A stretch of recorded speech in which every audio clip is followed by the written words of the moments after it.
This season marks a new beginning. Witness the raw power, iconic sound, and pure speed from the historic Lotus 79. Experience the competition and glory days of early 80s open-wheel action. Watch as drivers wrestle these ground effects cars into submission. Drivers will face off wheel to wheel. For some, it's a chance at redemption. For others, an opportunity to make a statement. All sharing the same goal, to be crowned champion. Who will be victorious tonight? The Lionheart Retro Series presented by DMLC Racing Channel starts now.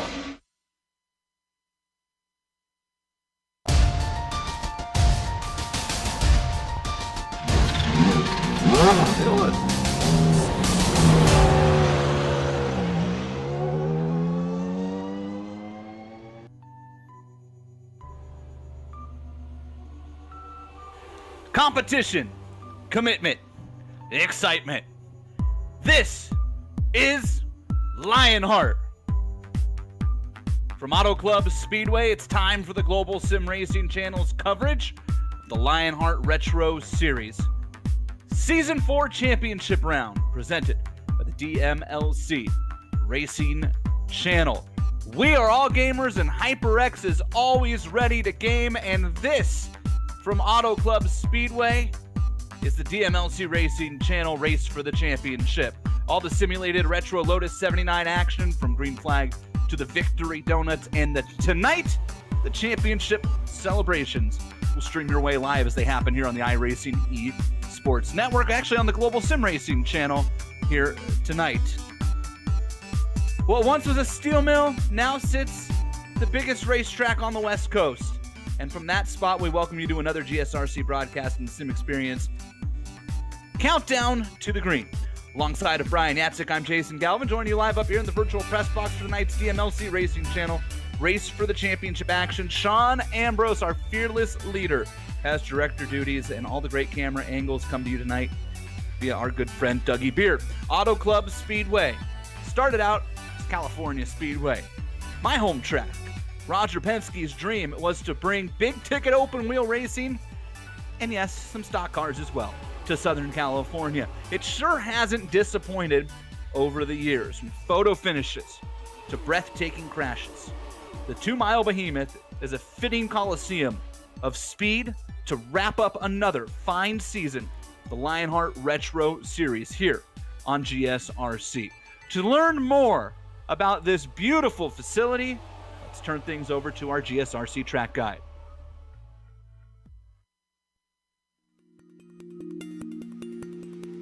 Located in sunny California, a little bit to the east of Los Angeles, lies the Auto Club Speedway. This 2-mile D-shaped oval constructed on the site of a former steel mill in 1995 by Roger Penske and opened to the racing world in 1996. Auto Club plays host to regular NASCAR action every year in the spring, but has also played host to IndyCar several times in its past, including a closed track speed record of 241.428 miles per hour set by Gilles de Ferran in October of 2000. Auto Club draws a lot of similarities to the Michigan International Speedway, as the tracks are sister versions of each other. Michigan has the more banking, but Auto Club is wider. Speaking of wide open is the name of the game for Auto Club, as the track's 14 degrees of banking that awaits the drivers in the corner really lends for some great racing.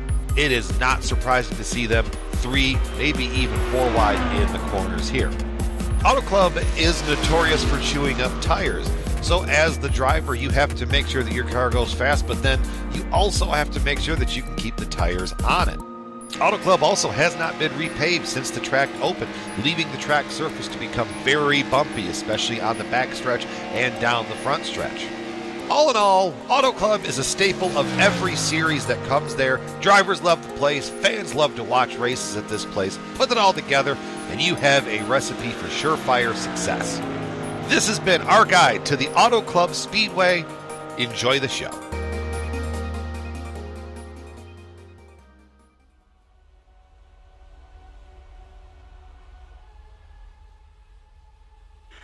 And we'll welcome in for the first time tonight my broadcast partner and good friend. We call him the Wiper Man now, Brian Yatzik. And Yaz, here we go. One final ride here in 2020. Ryan Otis has already secured the overall championship, but there are so many other awards up for grabs. We don't know who's going to finish second, third, and fourth. We don't know who's going to win the Oval Championship, team championships, rookies of the year. They're all going to be decided here tonight. And oh, by the way, did we mention it's a triple crown race, which means there's already all sorts of things up for grabs just if you win this race. And man, if practice means anything, we are in for a heck of a ride. Oh, you're absolutely right, Jason. Hello and welcome everybody out here to the Auto Club Speedway 2-mile D-shaped oval. 14 degrees of bank in the corners, 11 down the front and the back stretch. The brainchild, as you said, of Roger Penske, former steel mill way out here in this area. California and the Auto Club Speedway, it's seen a little bit of everything. It's seen Gilles de Ferran's 242 or 3 mile an hour closed track record. It's seen the unfortunate passing of Greg Moore. It's seen rookies thriving and getting to victory lane. You see Jimmy Johnson winning here in front of his home crowd, and you know that level of excitement, you know that quality of racing that this facility can produce, and it's only going to live on this way in the virtual world because we know that this place is getting dug up here, I believe, in time for the 2022 season to make a short track out here in Southern California. For NASCAR's reasoning, I get behind it. It's all right. But you know what? You know something else we can get behind? This Countdown to Green is brought to you by Sim Experience AccuForce steering system, the most advanced tuning features on the market. The AccuForce Direct Drive is second only to the real thing. Check out the entire Sim Experience line of products. Head on over to simexperience.com.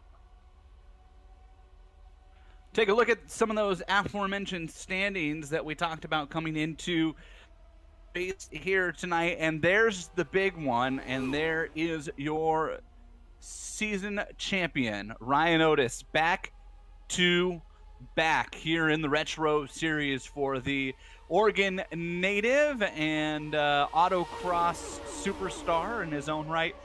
In the real-life spectrum of things, speaking of real-life superstars, Sage Karam sits second in points right now. He has what I would call a pretty comfortable lead over Little Train Lionel Callisto, but double points tonight. Don't forget that. And so, you know, things can happen, right? Little Train, third place right now. That's Lionel Callisto. Aaron Morgan sits in fourth. The Candyman, Dustin Wardlow, sits in fifth. And because of double points and because of drop weeks that could be factored in, there's a lot of things that could change here in the top 5 and 10. Team standings coming your way. These are presented by our good friends at HyperX. You'll see the Lionheart Retro Series Team Championship is effectively wrapped up. Pretty much we take the green flag, and that'll do it for Raven Motorsports Black. Boy, Raven Motorsports has just been on it here. This combination of teams dating back a couple of seasons now has pretty much walked away with the team championships every year here in this series. Avatar Auto Racing has made a heck of a late season run, and they are currently tied with Senrock Esports for second place right now. And Avatar has the tiebreaker, I'm told, coming into this one. I'm guessing, and I could be wrong, but I'm guessing Aaron Morgan being so high up in points is the tiebreaker there for Avatar. So a lot on the line there for second and third as well. And Raven Motorsports Silver, in theory, could also still jump up into the top 3 in the team standings. Well, you know what? Let's take a look at a battle that is still undecided. It's been tight all season long. If you've been paying attention here, our Rookie of the Year standings presented by Butt Kicker. You've got Tommy Ryan out in front right now with Jason Bossy, classy Jason Bossy, after a strong showing last round out, going up 3 markers. Then you got Mike Rasmus, Ricky Hart, Richie Hurd, and Chris Reagan back there at 46 points with a double points finish. Double points on the line tonight. Take your pick. Any one of those top 6 potentially could leave here tonight as the Rookie of the Year in quite a stout field.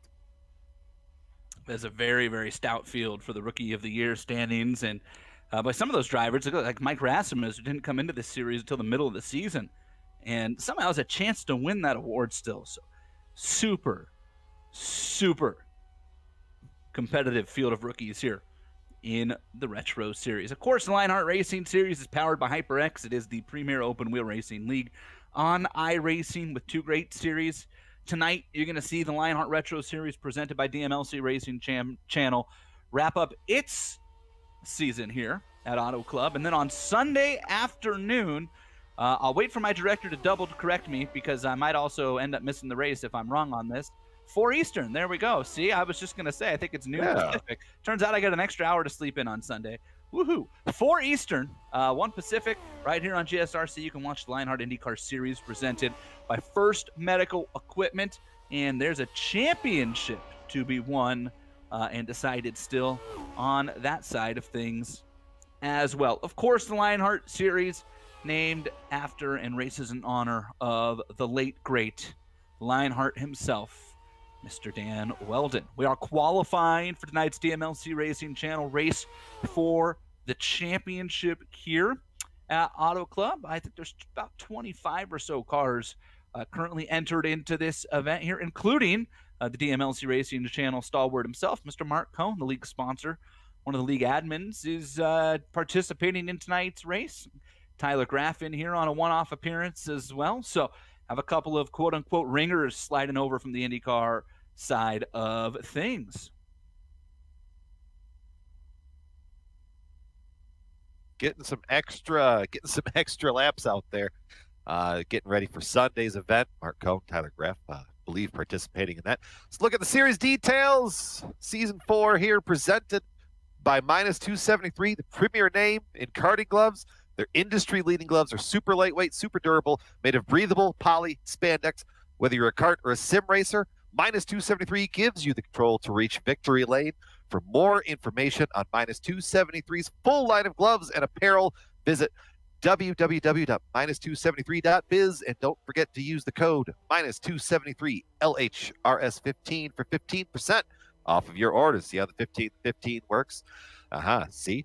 Round 18 of 18, if you haven't picked up on that by now, well, here we are at the finale. The Lotus 79, the former Formula One machine. Just if you really want a good trip down memory lane, just look that up on YouTube and just kind of let it scroll and find what you're going to find.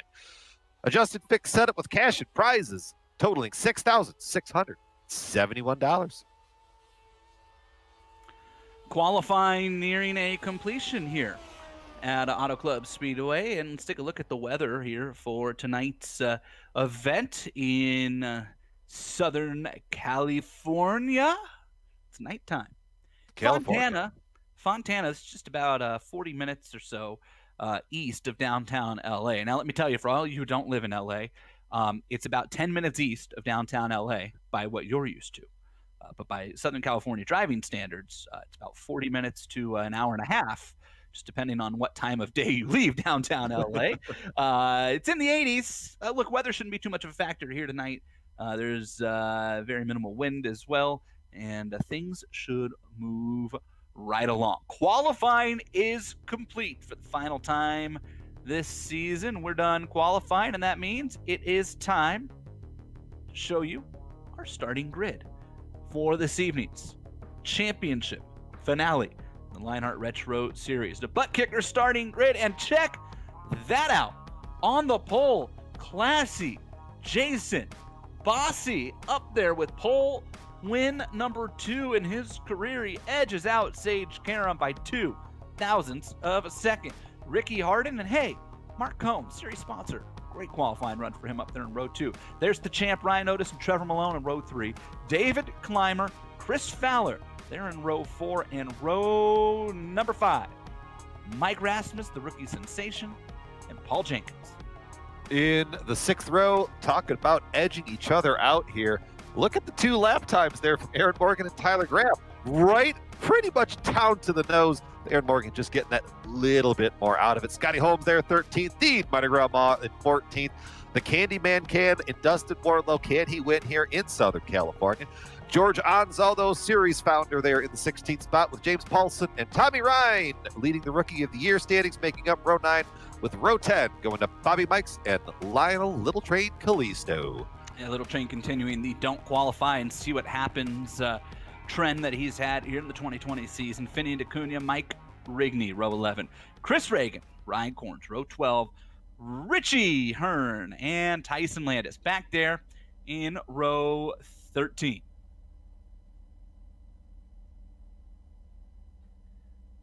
Waiting on the field to finish gridding up here, and then they will roll off. And what do you say we take you around our onboard cameras here for tonight's championship round for the Lionheart Retro Series. And we'll start with the champ himself. Ryan Otis going to roll off the grid here tonight from inside the top 5. The two-time now series champion with HyperX onboard camera. Whatever you play, however you play it, HyperX knows all gamers. Promo code is LionHRT15, HyperXGaming.com. And then we're going to hop on board to the number 48 machine of Aaron Morgan with our butt kicker camera. Feel what you've been missing. Use promo code LION2020 at thebuttkicker.com. The pole sitter, classy Jason Bossy for -273's onboard camera. Durable, breathable, lightweight racing gloves. Check them out, -273.biz. We have a promo code there as well. It's 273 LHRS15. And the fourth and final camera tonight, the DMLC Racing Channel camera on board the number 6 machine of series founder George Anzaldo. There we go, looking right above the helmet of George. DMLC, your home for the best sim racing videos online. Well, Yaz, it's been a profound honor to share the booth with you here over the last 2 years on GSRC. I know you have a baby on the way. You got a lot of possible work things next year, so I'm not sure, Yaz, if you and I will be back in the booth again after tonight. What do you say we make it a good one here for you and I, bud? One more round, baby. Final ride here in the 2020 season. 250 miles, 125 laps. For the final time in the 2020 season, the Lionheart Retro Series presented by the DMLC Racing Channel is green.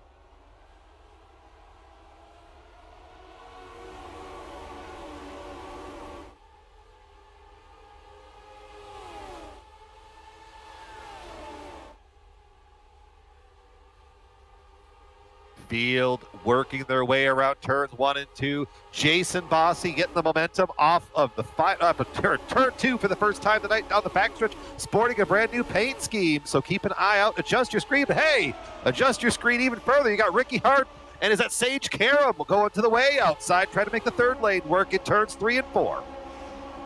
Lap number 1 complete as they come off of turn number 4 here at Auto Club, and it's clean and green, and Ricky Harden will lead lap number 1.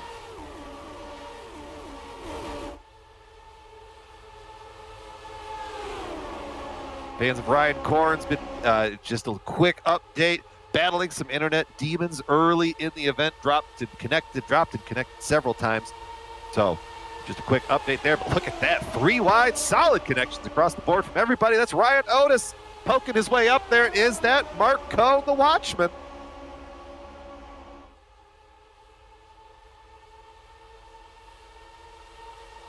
Three wide at the stripe. Who do you give it to that time? Ricky Harden leading that lap from Jason Bossy and Sage Karam, with George Anzaldo going purple, getting that one the first and probably not the last time that we're going to see that graphic pop up tonight. Fastest lap as you watch the field of 25 Lotus 79s come screaming off the corners. Interesting to watch how the lines develop here throughout this one.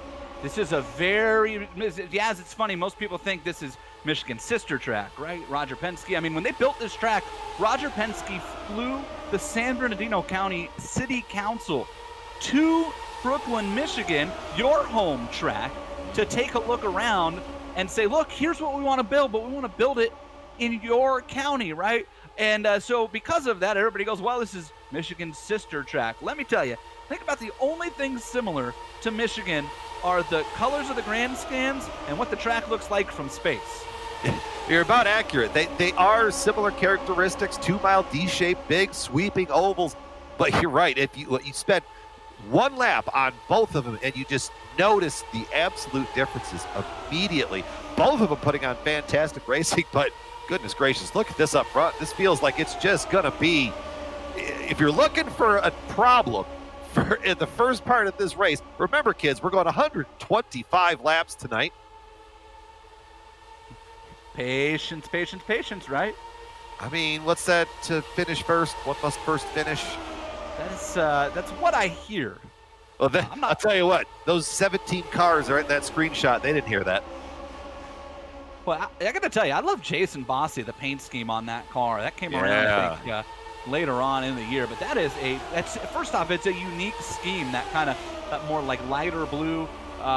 It reminds me of UNC. I got to be careful here because I know that we got some Carolina drivers in the race. So I don't know if we've got UNC or Duke fans, right? But it's kind of like North Carolina blue up there at the front. You don't see that on race cars a lot, but man, does it pop coming down the back straightaway. Between that and Ricky Harden out there on the outside with the highlighter, well, you got a couple of pretty distinct cars rolling at the front of the pack right now. Yeah, if you're a fan of just diverse paint schemes, look at all that. Sage Karam and was that Mark Cohn? They're trying to decide if white, black, and purple decided to make a color. No, it was just going to make the outside retaining wall if nobody gave any room. By the way, we mentioned there were 26 cars on the grid. Ryan Corns, who's run with us all season, just saw an update from him in the Lionheart Discord channel that he had a VR problem and could not get loaded in for the race. So he was in the session. You'll see him on your graphic there for the standings, but he is obviously shown as not having started this race, and Ryan Corns will not make an appearance here in the season finale. That's a tough break for Ryan, who's really had a strong season here with us on the retro side of things, and will not get to celebrate it here in the season finales. Somewhat disappointed there as we ride on board here. And this is Ryan Otis, who is now your two-time series champion. He's also going to be your road series champion. Remember, we have a road and oval points fund this year as well. And he is your leader in the oval championship coming into tonight, Yaz, by 32 points over Little Train. So there is still some stuff on the line for Ryan Otis, who has a chance to maybe completely sweep the season, as we take a look at our analysis here for the race, brought to you by our good friends at Butt Kicker. And 125 laps, we talked about at the start. They're telling us the maximum fuel stint is 50 laps, which would make this a two-stopper no matter what. 20 instant points will get you a DQ and minus 10 points on your season championship. Yaz, I'm here to tell you right now, if you get to 20 X's in this race and your car is still rolling, then you're probably going to win the race by default. Well, I'm just going to say you're probably going to be called back through tech inspection, because they want to make sure that apparently your car is not made of space-age materials that can withstand 20x right on iRacing. Goodness gracious. Was the Lotus in the most recent build update, Jason? Did the Lotus get any updates out of that? I can't remember off the top of my head. I don't recall that off the top of my head. I'm told now in our ear that they did not. Okay. Well, the IndyCar's got some changes. They got that new Dallara IR01, that kind of fantasy car. A couple different things that came with the build. I know that they probably haven't touched this since the tire update. When was that? It was before the season, if I'm not mistaken. Or it got adapted to the week tire. Before the season, yeah. I remember all the tents in Discord. Everybody, we don't know. It ended up being a fantastic race. Jason Bossy has found a way to get single file out in front there. Sage Karam's tucked in behind him. Just as I say that, what's Sage Karam do? Jumps to the outside of classy Jason Bossy. And here comes Ryan Otis sneaking in as well. Speaking of Sage Karam, he's pretty likely to finish second in points here tonight and has a chance to win a championship on Sunday. And he is your sim experience driver profile. 29 career races here in the Lotus in the Lionheart Series. 13 wins, 12 poles. He just missed out on number 13 tonight. 16 top 5s, 18 top 10s for Sage. His last win came just a few weeks ago at Spa. Of course, Sage also missed our last round at Laguna Seca, and that is what handed the championship over to Ryan before tonight, essentially. It was already going to be tough for Sage.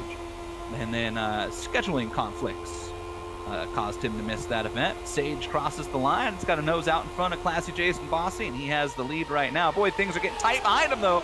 Sage started to squeeze down a little bit there as Ricky Harden was thinking about maybe poking his nose in, and around the outside, here comes, set in the black and gold car, Mr. Yazik. I think that's our teammate over on the IndyCar side of things. Watchman taking a watch of the scenario right in front of him. Keeping that car kind of around the top 5, kind of doing what he does. He's just going to hang out, lurk. He's going to hang around that top 5, top 10 pretty much this entire night, providing that luck can kind of follow him to the front. And then you get down to the end of this thing, sharp end of the stick, I guarantee you that 39 will be sniffing around the front of this field as just as he gets a sniff of Sage's draft going down the front stretch, sweeps out to the outside to make it 3 wide into turn 1. Haven't seen anybody make that work tonight, but it doesn't deter Mark Cohn. Getting a bigger run. Sage trying to get a run from the outside as well. Looking off the rear camera here of Jason Bossy on the -273 cam. Looking back at Ryan Otis. He doesn't have anywhere to go. You got Ricky Harden trying to find a spot to go. Still 3 wide between Cohn, Karam, and Bossy. I couldn't work another sound like that into there. It didn't work. Fortunately, Mark Cohn's just kind of biding his time right now at the front of the pack.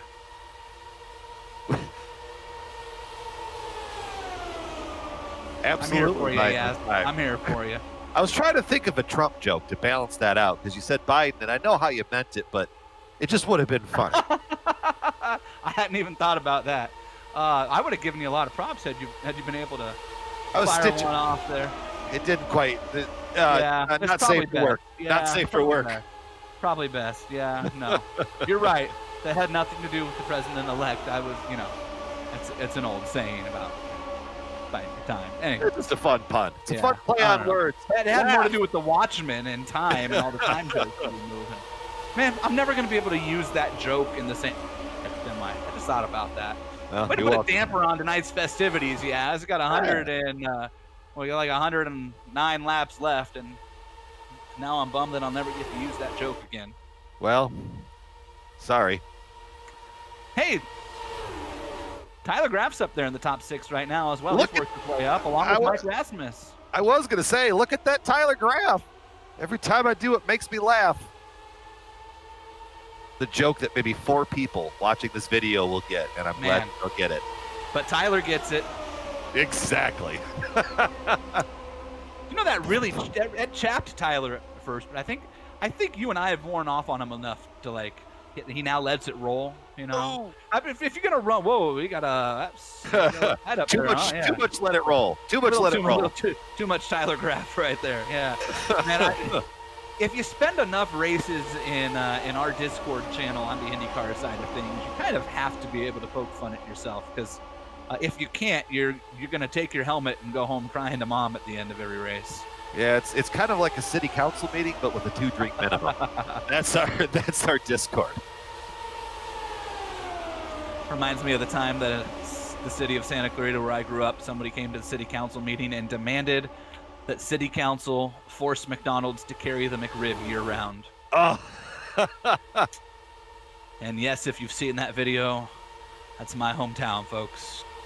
Another great moment from that same city council meeting available on YouTube. That's not safe for GSRC, but man, it's fun. Let me tell you. This race looks fun. See, these are the races, Yaz, where it makes me wish that I was behind the wheel of this car still. And I know that I alluded to it a little bit off the top of the show there, but of course, you and I both have big things happening next year. You, of course, have your first child on the way, which we're all very excited about here in the Lionheart universe. And thank you. And you and your lovely wife are due the early part of next year. And I, hopefully, depending on how the pandemic shakes out, will be able to get back on the road with the NHRA to national events. And so not sure how the broadcasting schedule will play out for you and I. And I got to tell you, I'm thinking that if we're not up here in the booth doing these retro races next year, I'm definitely thinking that on weeks when I'm not on an airplane on a Thursday and there's a retro oval race, I'm gonna jump in and have some fun with these boys. We might keep 2 of those Lotus 79s around the shop with the tarp on. Yeah. You know, 55, 42. Just put a tarp in the corner. We'll pick it up, once or twice a year. Working pretty well for Mark and Tyler right now. They both picked it up tonight, and they're just up there running around. I mean, Mark Cohn's just having himself a grand old time hanging out there. He could tell you every sponsor on the right side of Sage Karam's car right now. It's going to have nightmares looking over and seeing VRS. What else is on the side pod of that? That might be all that's there now that I think about it. Or you'll get that purple line. That purple line will just get burned into your head. Folks, you can see the racing action. These are the fun races for us because we don't need to paint the picture for you. You can see the picture. You know what's going on. This is a fantastic race. Up front, it has been Sage Karam, Mark Cohn, and Jason Bossy. I think Bossy's probably led the most laps by now. You got Ryan Otis trying to interject himself in there. Ricky Harden and that highlighter machine looking back. There's Tommy Ryan, by the way, starting from 18th. Up to the 6th spot, your Rookie of the Year standings leader. 3 by 3. Are we starting the Indy 500 here, Jason? Look at this. I mean, we could be. Why not? Yeah, I'm here for it. It seems like up front, though, that top lane, the car just lacks the oomph to make it work. You got all the room and all the air to make it work, but the car just doesn't have the speed built into it to really make that work. But Tommy Ryan's found a way to make it work. Just saying. Yes. Like I said, 18th to 6th. And that's just how Tommy races. Very, very Matt Kenseth-like. Just, I'll be here. And the pay window opens, and you look up, and there's that 99 machine. Northern Tool and Equipment, long-time sponsor and I believe employer of Tommy.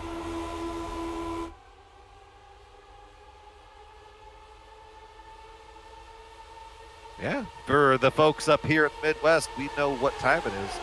Find yourself a local Northern Tool and Equipment. Get your generators, get your winter ready.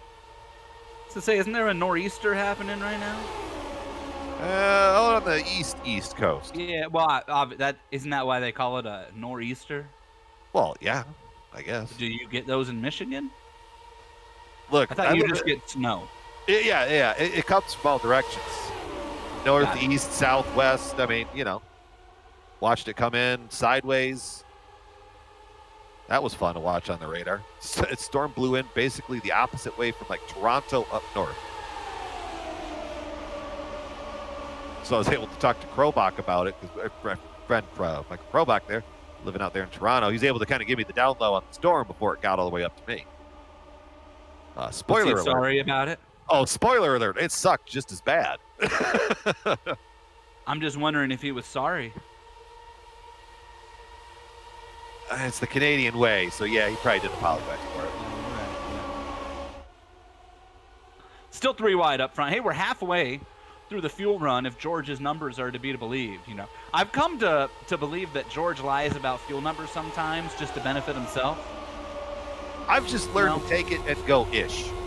Whatever. Like George can probably go 63 laps, but he told everybody 50 so they'd stop. Exactly. George hanging back there in 18. Just saving fuel. Just ride. That's just what George is going to do here. He's going to hang out. He knows he doesn't really have an avenue in front of him to get to the front. So you just kind of ride, wait for the holes and the gaps to form, and kind of take your runs where you can get them. You start back in the pack, especially at a long race. Patience, patience, patience.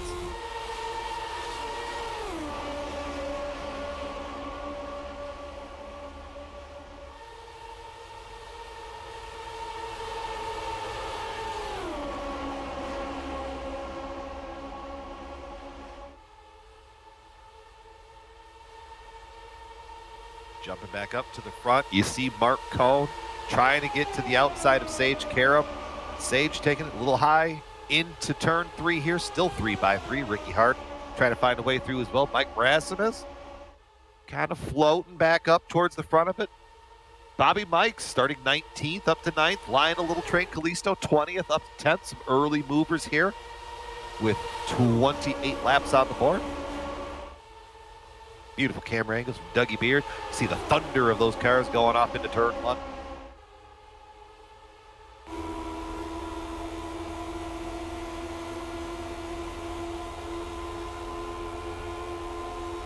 Looking over the shoulder of that rookie phenomenon, Mike Rasmus. Also be seeing that number 68 machine in the finale of the IndyCar series coming up Sunday. That's going to be a fun one, kids.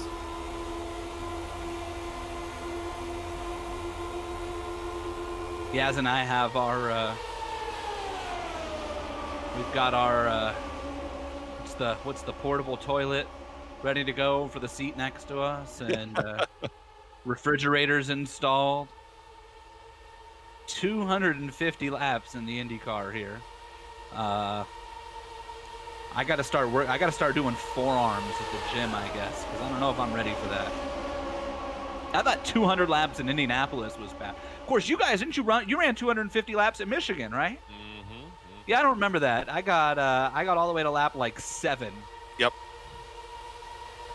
Only caution of that race, though, so that gives us some hope for Sunday.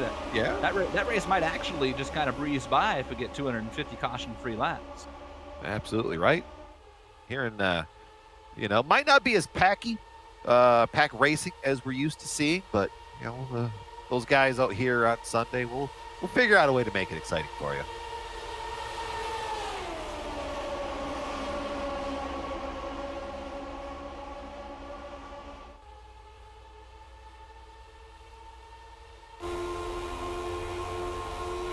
Jumping over the shoulder of Aaron Morgan with the butt kicker camera.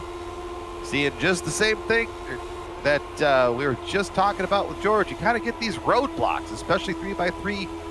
You got nowhere to go. You can try to make some gaps, but you're probably going to end up wrecking your friends. But it's the finale, so whatever. I mean, I'm just saying, who are you going to, sorry, it's over.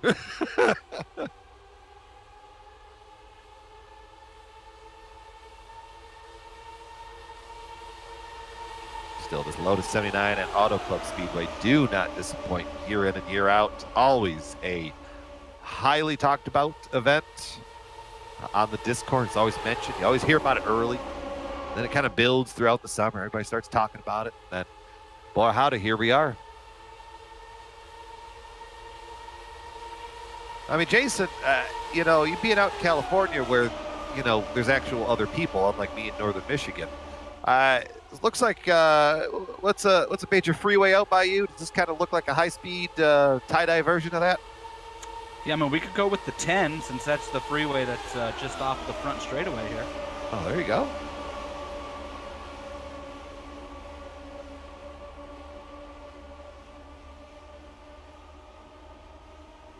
Good old Interstate 10. You know why they call it Interstate 10, Yaz? Was it the 10th Interstate? No, because that's about as fast as you'll ever go on it.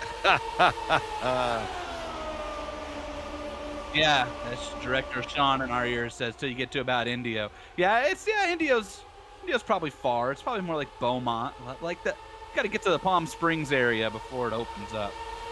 Otherwise, Interstate 10, Yaz, it runs from Santa Monica to Florida, and the Santa Monica to Palm Springs part of it takes about as long as the Palm Springs to Florida part.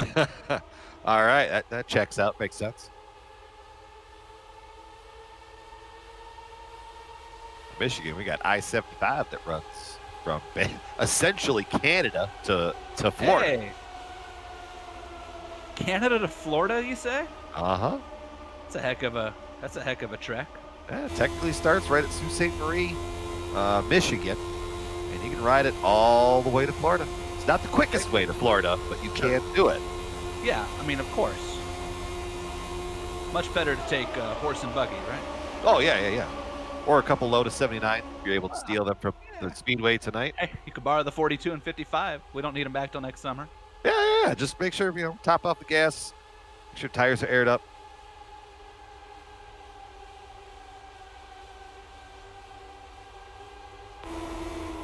Closing in on pit stops here. We're technically in a pit window, by the way. I should point out, since 50 is the distance that we believe we can run on a tank. Means you're two stopping it. I mean, even at this point, even if it's 45, we're still inside of the window. So working right along. Hey, good old George Anzaldo just went purple. Quickest lap of the race for our Chicago Fire Department paramedic back there. Seems maybe like a fitting time to shout out all of our first responders, healthcare workers. My wife is one of them. It's not been the best year for them, to say the least, obviously. It's not been the best year for a lot of us. We get it. Believe me, we all do. It's been tough for all of us, but the first responders, the healthcare workers, especially out there on the front lines, can't say thank you enough for what they've done here in the 2020 year that has been. And might I just say, Brian, thank the good Lord this year is almost over. I've been telling people, 2020 has been the year to just sit back and appreciate what you have, and know that the world is a very fast changing place, and it could change on the drop of a hat. So it's reach out to the people you like and you love that mean a dear amount to you. Focus on what you got at home. Don't focus about what your neighbors got, who's going where, and who's doing that. And just be kind.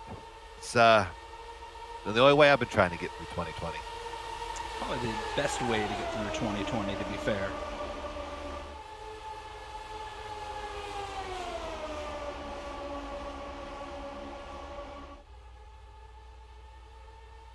Battle still raging on. Look at your perfect camera angle to capture exactly the chaos here. That wide sweeping angle. You see everybody.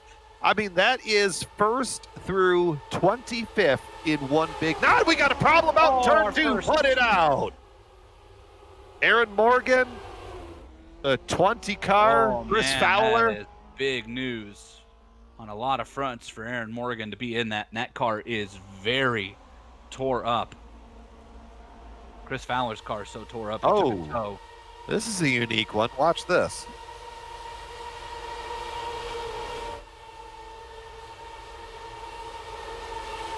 Checks up because was that the 90? That Kalisto checked up. It was just a domino effect.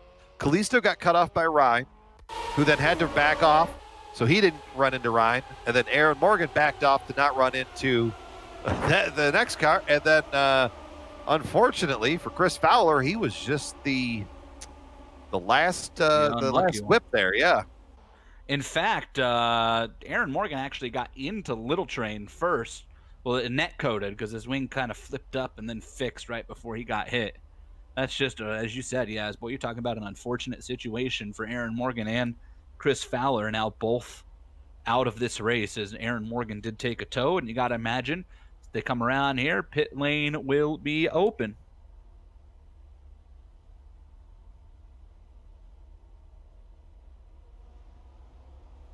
Could be interesting here. We're on lap 40. We're going to 50. You go 50, that's 90. It's 40 again. We get a caution at like lap, what would you call that? Lap 80. This could be interesting. Talk about that fuel number mile. Just kind of looking down the road here. Watch these beautiful machines file onto pit road. 55 miles an hour. Sammy Hagar could hit pit road speed limit, but all of these drivers need to.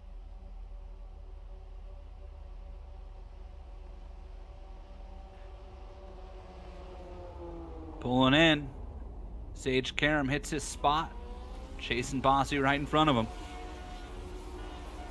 Sage got a wing up under Bossy going down pit road, so this will be interesting to see. Sage is away. Sage is going to win it. Ooh. I had a feeling that might happen. Sage hit his spot perfectly.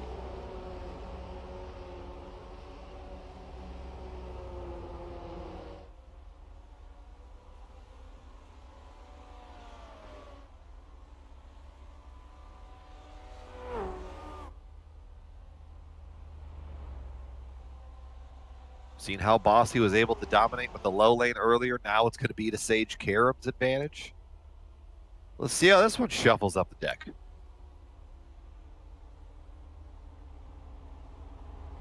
'58 machine. Long pit stop. Tyson Landis. Climber with a long pit stop as well.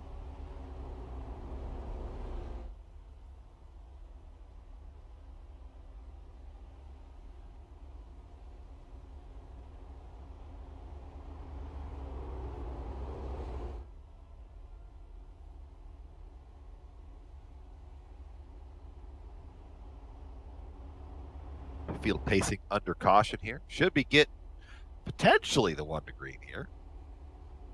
Shorter cautions here on the surface. There we go, 1 to green. Lights are off on the pace car. Look at that. That was the welcome change, I believe. Not this most recent build, but the last build, where they patch note was that they'd shortened up the cautions on ovals. Oh, that could be so delightful. Especially on a big track like this.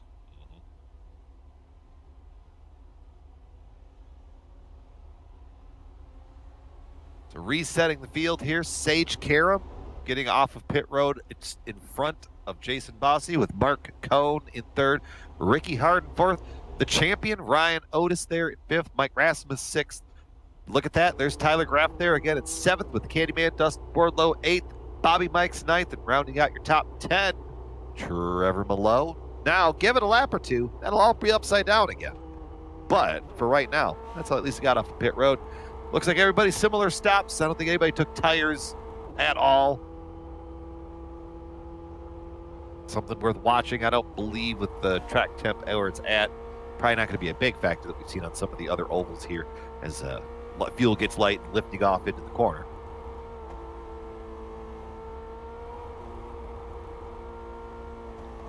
Sage Karam, Jason Bossy, Mark Cohn. Those three have been your top three for about 30 laps or so. They've just been 3 wide at the front. Ricky Harden's been up there all race. So is Ryan Otis. Green flag flies as soon as the pace car pulled off. Sage Karam was like, I am not wasting time at all. Karam jumps out in front by 3, 4, 5 car lengths and then some. We're back underway here on lap 43 following our first caution of the night. Boy, I haven't seen a whole lot of that tonight. Yaz, single file all the way back to like 7th. What is happening? Oh, that quick restart there by Sage Karam really caught a lot of the field offhand. And now you're going to be able to watch as that chain reaction, you know, just as well as I do. The further back you are, that stack up is worse and worse on the restart. And eventually the chain of cars gets a big break in it. And it looks like it's probably right around the 10th or 11th spot. Back there, looks like maybe Paulson, Jenkins, those guys are probably on the outer edge of this front pack trying to reform. Right away up front, we go right back to where we were. Jason Bossy to the bottom, Sage Karam to the middle, Mark Cohn up top, 3 wide.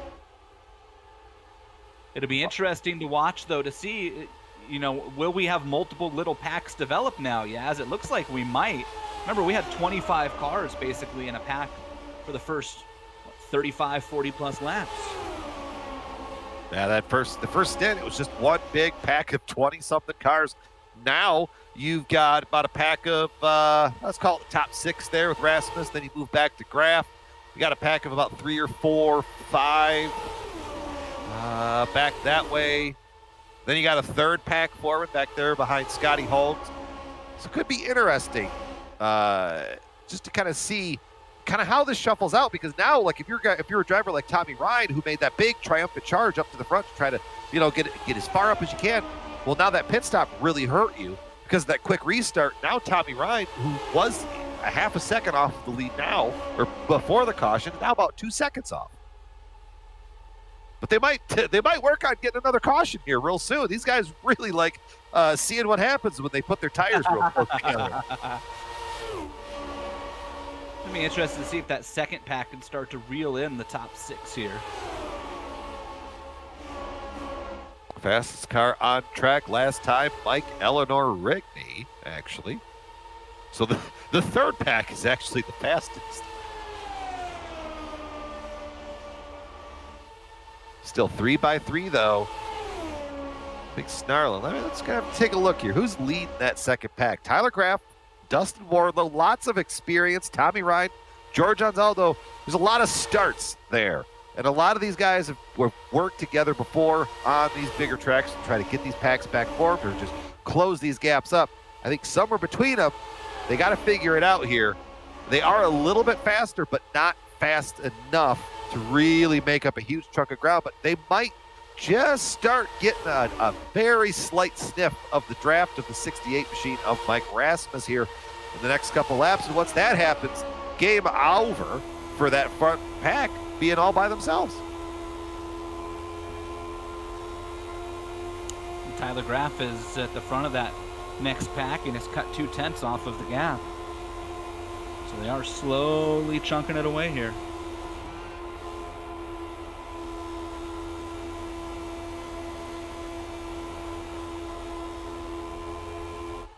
Well, more importantly, Tyler Graff ran 2/10 faster than Mike Rasmus. Tyler Graff being the lead train of the second pack and Mike Rasmus being the caboose of the first pack. Yeah, you can just watch a relative here in the GSRC scoring graphic on the left side. Look at Tyler Graff now down 1.0. Oh, problems on the front stretch. Who was that car? Richie Hearn? No, it was the 30 machine. James Paulson got loose. It looked like off of course, smoked the wall, went down into the infield grass, and I don't think he hit another person. I actually think he got tight. Boy, and I got to tell you, Paul Jenkins, good thing you can't see out the back of your car. That was a holy smokester times 2 on board with Paulson. Just washed out. Just flat hit the wall.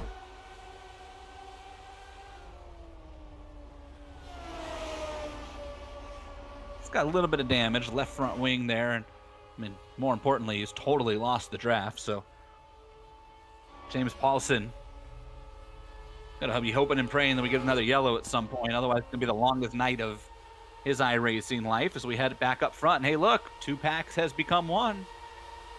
It's a song, right? When 2 become 1. Yeah. It's a song you hear at weddings. Boys to Men?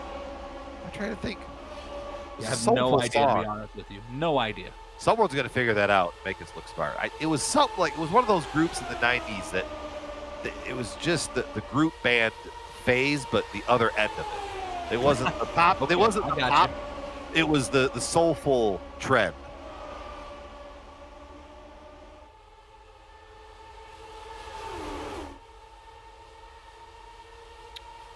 Past lap 50 now.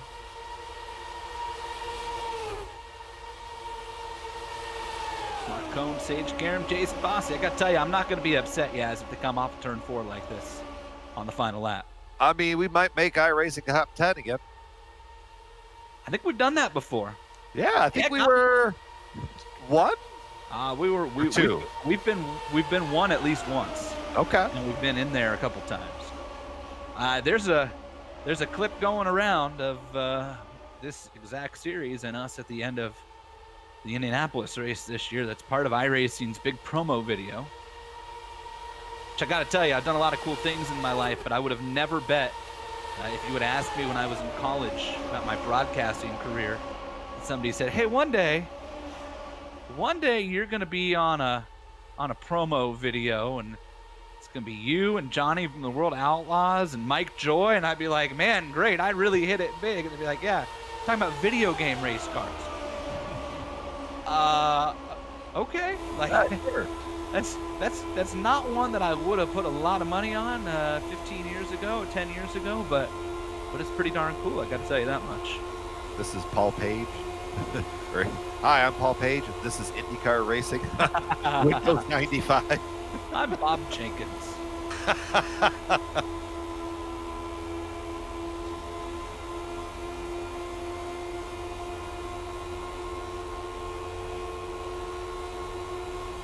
Front pack is about, let's call it Scotty Holmes. The end of that pack, that's 17 cars strong.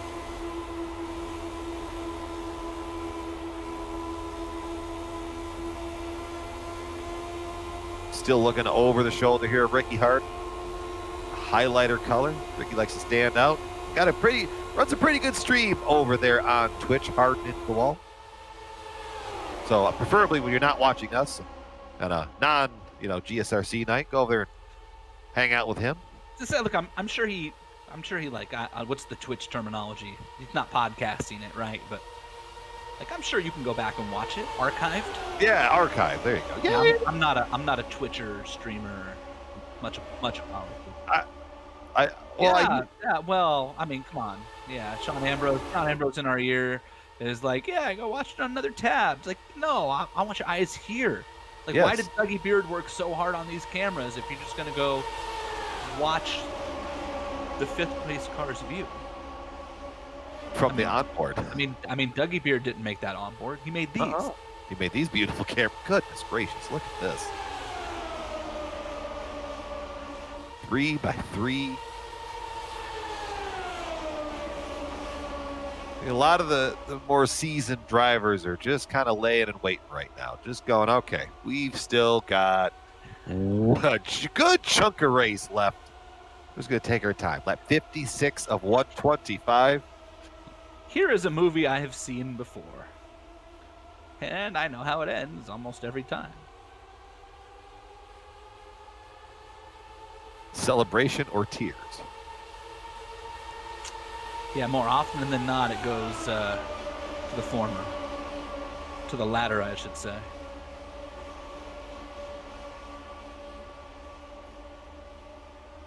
But Dustin Wardlow, we haven't said his name much in this race, but starting to poke his nose around up there. The high line, right behind Mr. Tommy Ryan. The Candyman can. Starting back in the 15th spot, looking out to the outside, to try to get that run down the front stretch, elevate himself up a couple more spots. Can't quite get clear of Tommy Ryan there. 9 versus 99.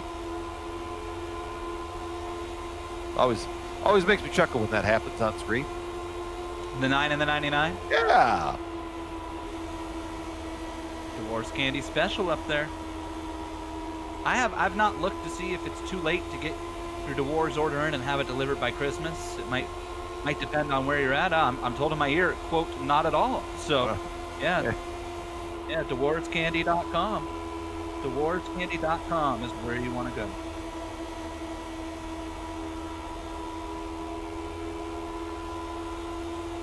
Go get your DeWars taffy. Look, I always say it. Calling it taffy is not doing it service. I mean, it is.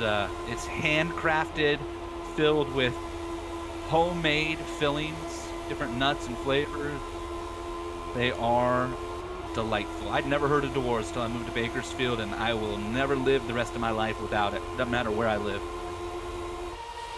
Well, I can figure out a way to get them to ship me ice cream.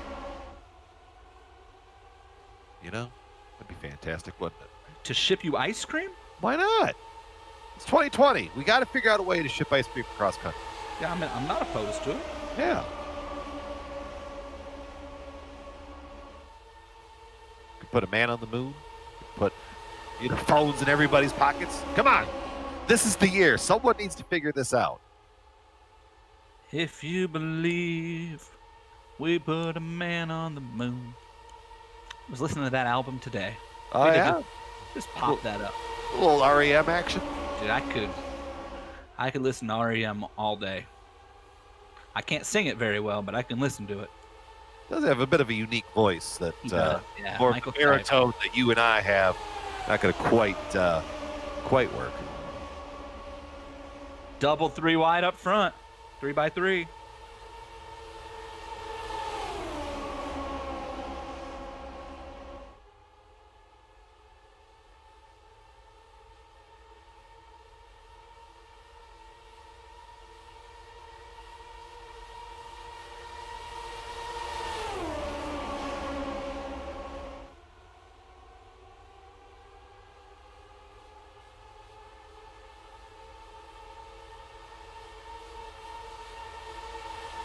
Sights and the sounds from Auto Club Speedway here. Lotus 79, Lionheart IndyCar Series, or Lionheart Racing Series, sorry. IndyCar Series pops up on Sunday. Keep mentioning it. It's going to be worth checking out. You can see Galvin and myself trade in the announcer booth for a steering wheel. See if we can't quite make it to the end of our end of the year in one piece. Every once in a while, you and I pull a rabbit out. In fact, second half of the year has been pretty good to us. Yeah, had some bad moments. Part Yeah. has been pretty good to us. Where did we finish? 1-2 or 1-3? Sorry, I couldn't quite get around block. Atlanta. We had him covered at Michigan. Strategy bit us. Yeah, well, I was out early there. I mean, hey, I was in a great battle with Sage for the first half of Gateway, and I think he and I both were maybe after just a little bit too much for the first half of that race. Well, a lot of that strength on the high ovals we owe directly to you and your knowledge. Whoa, George! Thank you. Easy now. Oh no, George! Just got football spiked into the wall. Caution is out. Put it out. Man, that is going to be a night ender for George and Zaldo as well. That car is super junked. I remember when you would watch the javelin throw in high school. Watch this. Real similar looking when it sticks into the ground. Boy, that's a weird deal there. It's like George decided he needed to hang a left and Bobby needed to hang a right at the same time. Now, part of that's deceiving because the grooves on the racetrack change, but it certainly looks like George was coming down and Bobby was coming up, and well, let's see what happened. Yeah, Bobby definitely. Yeah, on that view, it's definitely Bobby coming up. There wasn't a whole lot of steering wheel movement for George there. What a tough way for George and Zaldo's Retro Series season to finish. And George has really showed some speed this year in this car on ovals. Just hasn't been able to make it pay off.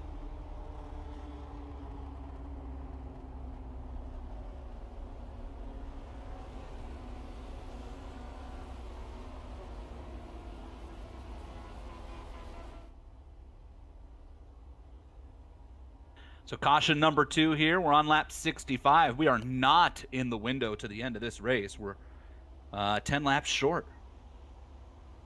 Could be an interesting split strategy if someone decided to risk it for the biscuit. Risk it for the biscuit. Is that British? Or British saying, if I'm not mistaken. I believe so. David Clymer risked it for the biscuit. He stayed out.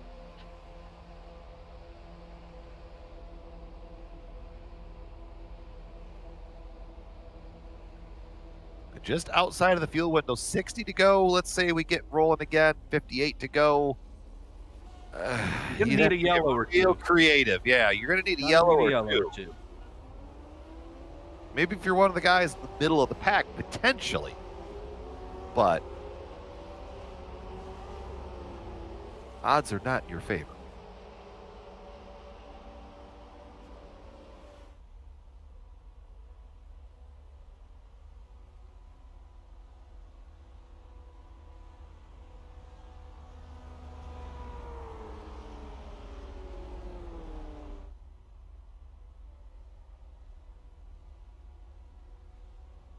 Field pacing, getting caught back up. You see Clymer staying out. Looks like Bobby Mikes stayed out as well. Sage Karam, Jason Bossy, Mark Cohn, first 3 off of pit road. Feels like a good time to, while we're pacing under yellow here and having another lap, to thank, and I know we do it at the end of broadcasts, but it's a good time to thank the people who have made the Lionheart season possible. The admins, George, David Cordy, Andrew Kinsella, Tyler Graff's been on that team this year, Mark Cohn, Chris Fowler, Mike Rasmus. I'm sorry if I'm missing anybody or leaving anybody out. Got some great sponsors. Boy, this league really does a good job, yes. And I know that's not why we're here. Many of us were here long before sponsors started rolling in the way that they have. But, I mean, you look at what HyperX has done and these great, cloud headsets that we all received at the start of the year, and Butt Kicker and the deals they've given us. We talk about sim experience, and I have an AccuForce steering wheel that's really taken my driving to the next level that I won through the league, minus 273. I know we all use their gloves when we race. Mark Cohn of the DMLC Racing Channel. Of course, the folks here at GSRC have been such great sponsors or partners of Lionheart through the years and instrumental in the success and growth of this series. And I'm sure I'm missing just a handful of other companies that have been around. Clipping That Apex comes to mind as a company that's been around for a long time here. Midwest Simulations, it's Scott Rupp and the Spotlights, Plasma Tracks. Just so many great groups. First Medical Equipment. First Medical Equipment. I've got this IndyCar on Sunday. Brandon Limkeman's family company there out of Burlington, Iowa. Man, we could not have. That was really the first moment, right, Yaz? When Brandon and First Medical stepped up, that was the moment that Lionheart started kind of ascending from a bunch of guys who have a lot of fun and are really good friends into a real viable sponsored league the way that they have. So big thanks to Brandon and everything that they've done. And man, it's been a great year. It's been a great race. Looking forward to seeing how it pans out. Here's the pace car peels off, our second restart of the night, and bringing us down to the green, David Clymer. Watch for this accordion. David Clymer brought him down right to the edge of the line. Watch how this stacks up the field as they work their way down into turn one. A lot of checking up. I caught on that restart. They saw Trevor Malone and Paul Jenkins were too wide already when they got to turn one. I hear Chris Reagan apologizing for almost getting into somebody there. That's the difference, right? As we went from, so we've had 3 starts in this race. Jason Bossy, he went at pretty much what I would call a normal point, right? Sage Karam on the first restart. When did Sage go? As soon as the pace car moved. And so what did David Clymer do? He waited all the way for the green flag to come out. And that just, drivers, you're a creature of habit, but you're also only as good as your last restart. And so you think back to that moment, oh man, pace car's off, let's go. Oh, the leader didn't go, right? And I know you and I talk about it a lot, our team does, about who's leading on restarts for that reason. So we know, is it somebody who's likely to go early or late? And if you don't have that awareness in the race car, man, it can cause some problems. Absolutely right. Head on a swivel. What needs to be done. I was watching, I kind of caught it on the just a lap ago. Maul had a big moment, and he's working very slowly down the backstretch. I believe he got some damage. Looking back, it looks like off turn 4, right in the middle of your sentence, I kind of like gasp. He got kind of caught up in another checkup between Trevor Malone, Tyler Graff, and all that. Car pushed up, caught the wall off of 4, and now he's just putzing it around on the backstretch, just bringing it home. Not to bring out a caution, as we've got Jason Bossy just asserting himself once again in front of this field, making it very well known that the path to victory lane tonight is going to go through that 17 machine.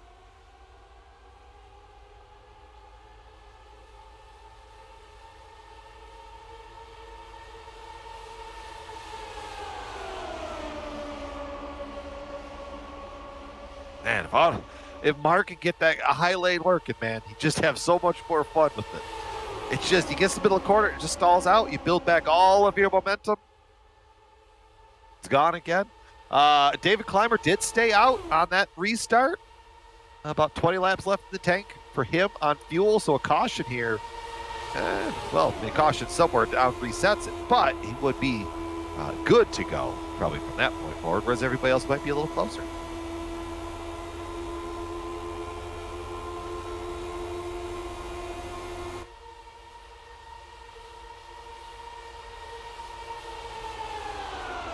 Thundering into turn 1. Lionel Kalisto going purple that time with a 38.054. Keep watching on that when we get down to the sharp end of this race here, boys and girls. We got 54 to go right now. Wait until you start seeing that pop up every other lap as these drivers dig in and just try to send it every single lap. Yeah, Ricky Hard, he's trying to shake the tree and see what comes out. He's trying to poke his way through the middle. Ryan Otis floating down to the bottom as well. I don't think I've seen that one car really leave the bottom all that much. Ryan's been pretty content just kind of hanging out there behind Jason Bossy. Well, it's a solid option, because think about it. If they wreck, they're going to sweep up the track. That's true. Didn't we employ that strategy somewhere recently? We did, and I'm trying to think of where. And it happened. What was the second race that I won? It was Atlanta. No, I think Atlanta was the first that I won. Oh, see, now we got it. We got to get the stats out on this. Kansas, yes. Yeah, because I tried to throw it away at the end, remember? Oh, that's right. Yeah, shout out to Josh Chin. Very, very sorry still for my complete and ridiculous lack of driving ability there. 130 laps, and 129 of them I was fine. On the last lap, I was like, oh, white line, you look inviting. Anyways, which brings us back to that point. Yeah, in fact, it was Sage and Adam, and I think Andrew Kinsella up front, and you and I, 2 laps before it happened, they were getting close 3 wide, and I got on the radio and said, Yaz, you know, I'm just going to hang her out on the bottom down here because I got a feeling something's going to happen. And you said, that's a good idea, Jason. And we both popped out from the high line down low, and 2 laps later, we both drove right by everybody, right? Yeah, right up to the fence. And plus, I could have known. Rick James could have told you not to go digging for white lines like that. Yeah, well, you know. I just had to get a sniff of it there on that last lap. You know, I didn't want the race to end. Can't stand the way it smells. Tastes good, though. Fortunately for Josh, got a little rub out of it. Oh, I almost just watched Ricky Hart, the Candyman there. They almost had their own rub. Would have been a dry rub going into the corner. Unfortunately, not barbecue type of dry rub. Warlow trying to get that run there to the outside and maybe make it 4 wide. Yeah, Chris Lanini, teammate of ours and, part-time runner here at the bigger ovals, pointed out earlier in the chat that Dustin Warlow seems to be content with trying to make a 4th lane up there. And I saw it earlier, and I keep noticing. You'll watch going here into 3. He's just going to he's going to fall right behind Cone and make you look like a liar. Well, he's probably got the broadcast on. He's like, yeah. I'll show you. I'll show you, yeah. But I think I've seen it more in turns 1 and 2, where that higher lane does work out more and more when the dynamic tracks, the heats, and all that thing was a big thing. Hey, here we go. Now he look like a genius. He could get right to the outside of Cone, but then it just air washes away. It's like a dog chasing a car. What are you going to do when you get there? Officially in the pit window, by the way, to get to the end of this one with 48 laps to go now. I want to see him try bringing it down. No more cautions, boys. Let's get a green flag pit stop in. Man, can you imagine if we run this out to the end? We run this out to the end, man. You got a couple cars out there that David Clymer, being one of them, might really regret that. Oh, and see, the best thing for Clymer, because I think he probably knows he's going to lose a lap when you go to pit here. But the best thing he could do is when he gets lapped, just to fall in behind the main pack and just ride. Made your bed. Got to lay in it now. Well, I think the problem is I'm not sure he'll be able to catch the main pack, guys. And I'm just looking at the pit lane delta. And under yellow, the pit lane, of course, now the pit lane delta is not going to change from cone to cone. The delta is 36 seconds and a lap is 38. So by the time that you count getting down onto pit road and then getting off of pit road, remember, you have to come all the way around the apron. The blue cone isn't until about right there. In fact, you just saw it flash by on your screen on the exit of 2. So I'm going to say the entire pit stop is going to be about a 50 to 55 second process. And I think that means that David's probably going to lose the opportunity to fall in line with the pack. So David Clymer at this point has really made his bet in, I hope this race goes to the end. Or a yellow comes out before I have to come to pit road. Anything in between and he's in trouble. Still Candyman up there trying to make that 4th lane work. Bossy, shout out to Bossy. He has fought off every challenge that has been thrown at him. He's been beaten off of pit road. He gets the lead back. Started on pole, maintains the lead. I'm start calling him Catfish because that 17 machine, he's just hunting that white line, staying right a respectable distance from it, keeping his car safe and clean. But he's been able to fight off Sage Karam Mark Cohn, Dustin Warlow, Ryan Otis.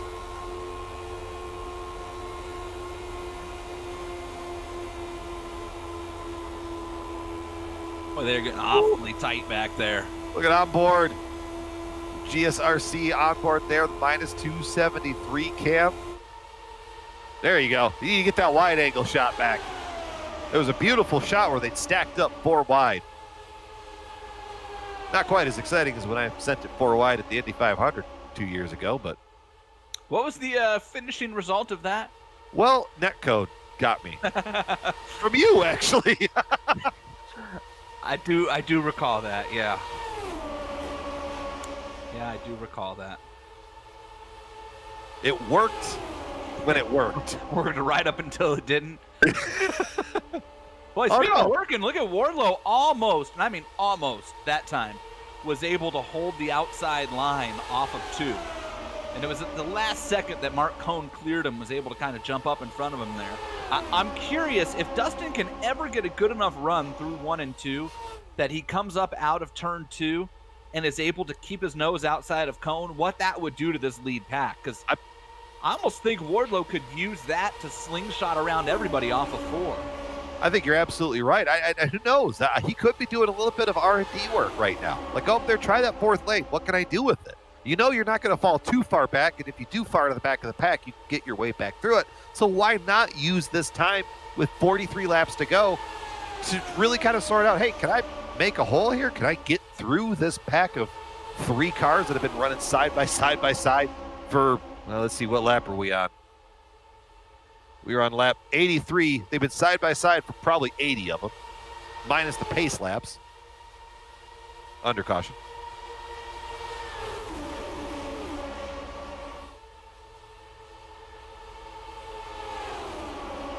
Pack now about 15 cars after the latest restart.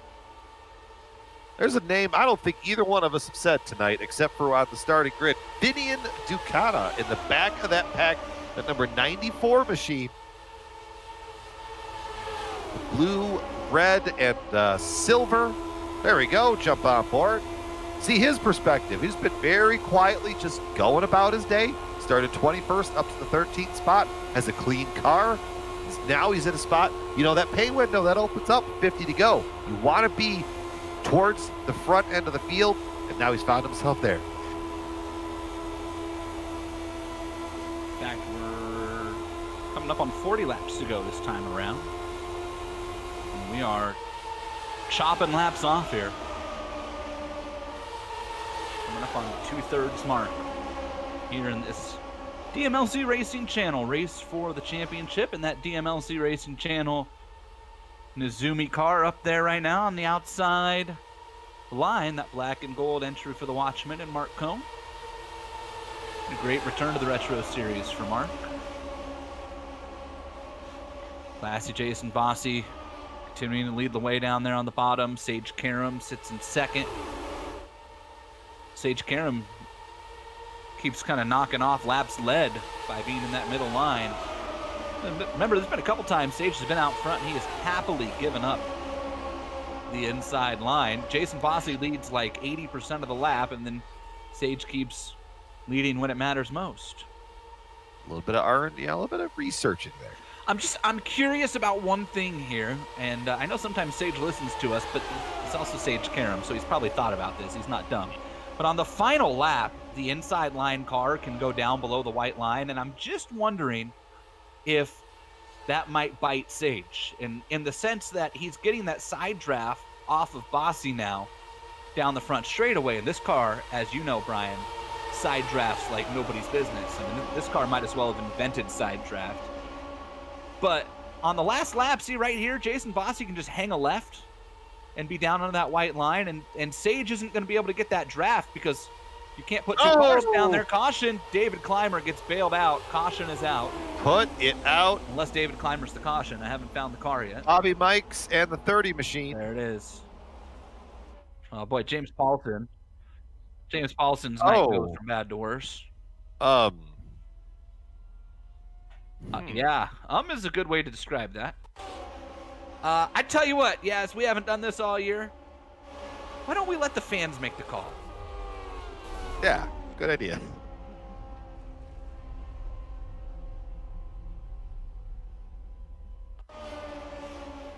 Here's another look.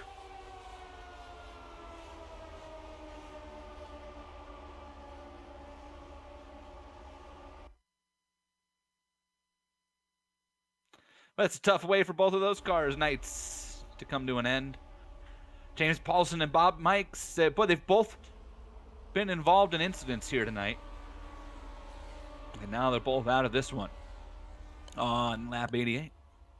Tyson Landis there, getting the last one in there to kind of kick Bobby right up into the air.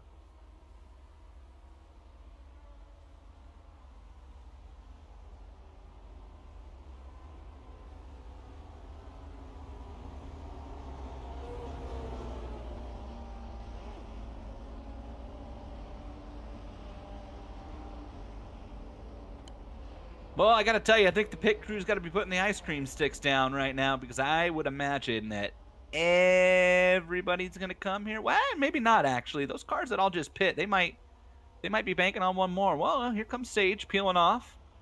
So now here's a real question. Does anybody stay out to make up track position and hope for one or two more yellows? Doesn't look like it. Boy, I'm surprised by that, yes. I can't believe that nobody who came in last time was like, hey, let's try to make up some spots here. Yeah.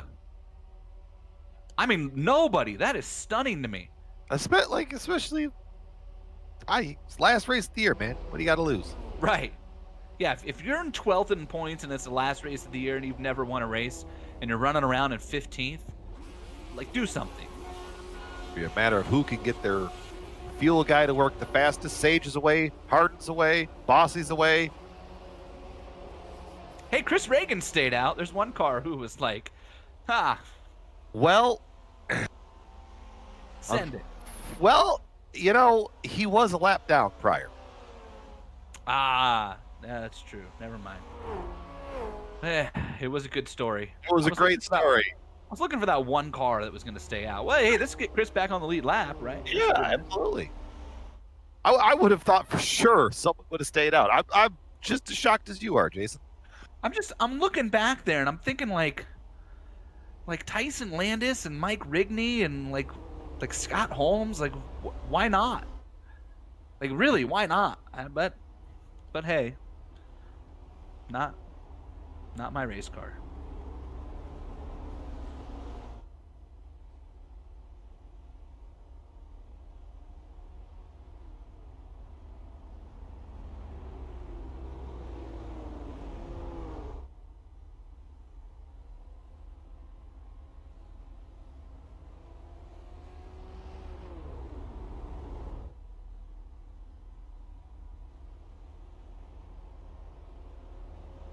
Lights going out on the pace car. Going to be restarting with 34 laps to go.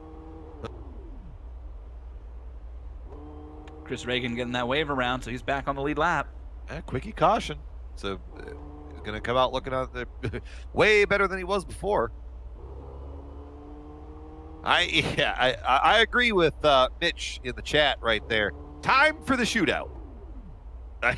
You got enough fuel. I actually think it's still a little early. 35 laps to go. Oh no, I bet you these guys are going to start a lot more take, a little less give. I'm not totally disagreeing with you. I just think, I think we're still. Well, no, I think we're still one more wreck from things really getting out of control. Let's put it that way. Okay. I'm not going to say that we're at 11, but I'm going to say 6. Oh, I'll go with 6. 6 is good. Yeah, we're getting there. Yeah, 6 is good. Starting to hear the ringing in your ears. Yeah, we're gonna get to 11. Trust me. Oh, we're gonna get to 11. We might leave 11 in the dust by the time this one's over with. See, the thing with this race is the last couple of years, there's been a real championship battle on the line coming into this one. You think back 2 years ago when Adam Blocker and Alex Saunders were literally racing for the championship and the win here. Man, there's none of that this year. I mean, it's really YOLO time. Sage Karam holds everybody up this time. Look at that. Boy, see, so Sage is playing some mind games with people he has. First time he goes right when the pace car pulls off. This time he waits to the last second. Got to think maybe if he has the lead and we get a one-lap shootout at the end, he's now put doubt in everybody's mind. He's kind of, I mean, the leader too, you're going to have that advantage on the one-lap shootout, but we saw at Michigan, Ricky Hart was able to take advantage of that one-lap restart and storm around to steal the win. Speaking of, here comes Ricky Hart into the outside of Jason Bossi. It's almost like there was a reason I mentioned that. Boy, Harden's going to make the move work. Look at that. What an impressive move from Ricky Harden. Here comes Mark Cohn and Tommy Ryan as well. Ricky Harden to the lead, a power move down the front straight. Not going to clear Sage, though. Bossie's kind of on the bottom going, oh, you guys are going to let me have the bottom. Okay. Because I've never seen this movie.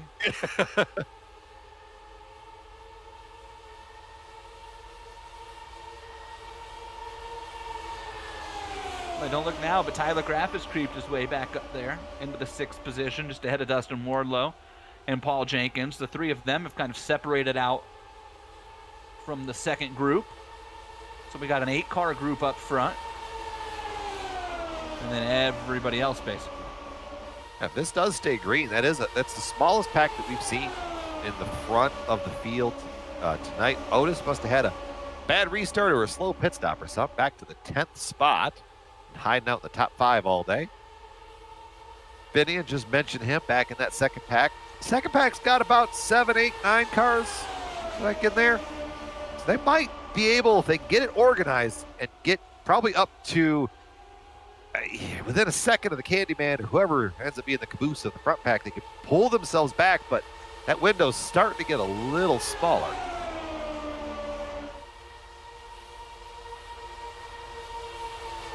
Especially now with Wardlow as the caboose in that pack. He ran about a 1/10.5 faster than Kalisto, who was leading the other pack. Just went and checked real quick, and Ryan noticed actually he'd slipped back a couple spots before that caution, and that's the reason that he's back there, because he's stuck behind it. But you see there's a little bit of rear wing damage there in the 97. I noticed that. Is that from the first contact, I'm guessing? Yeah, remember, I told you that there was some like net code contact. Whoa, is that Tommy Ryan up there?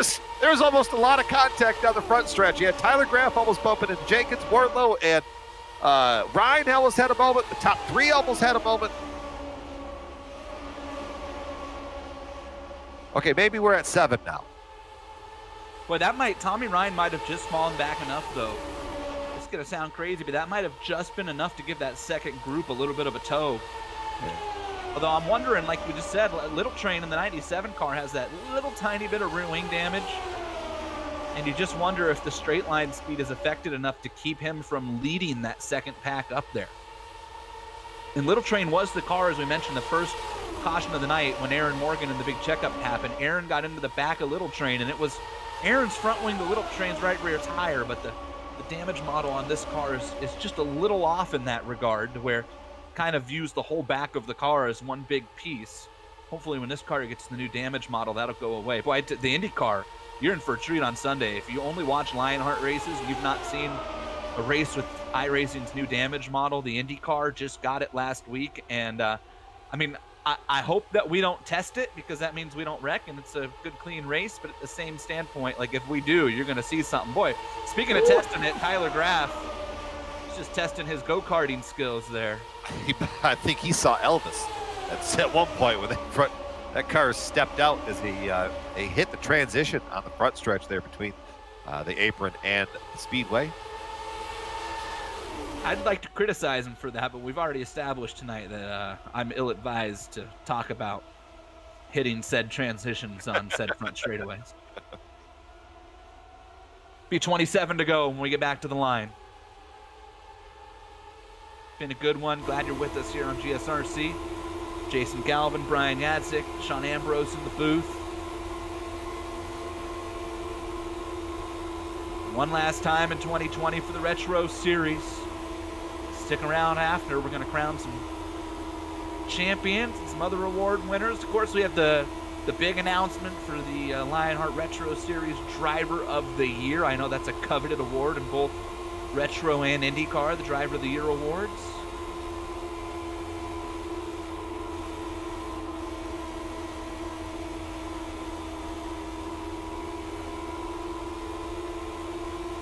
Dustin Wardlow's just sitting here. He's got to feel so boxed in at this point. Where do I go? Where do I go? Despite all my rage, I'm still just a rat in a cage. I mean, really, look at that. That was a great view of it. And Dustin Wardlow's like, he's like Air Force One being protected by the Air Force right now, like escorted across the Atlantic in wartime or something. I mean, Well, he's got the candy on board. So of there course you go. they're going to fly in fighter formation. Ricky Harden, Sage Karam almost coming together there in turn 3. Causes a momentum shift for Harden. Should let Candyman there, Wardlow, get a run. Jenkins had a moment off of 4.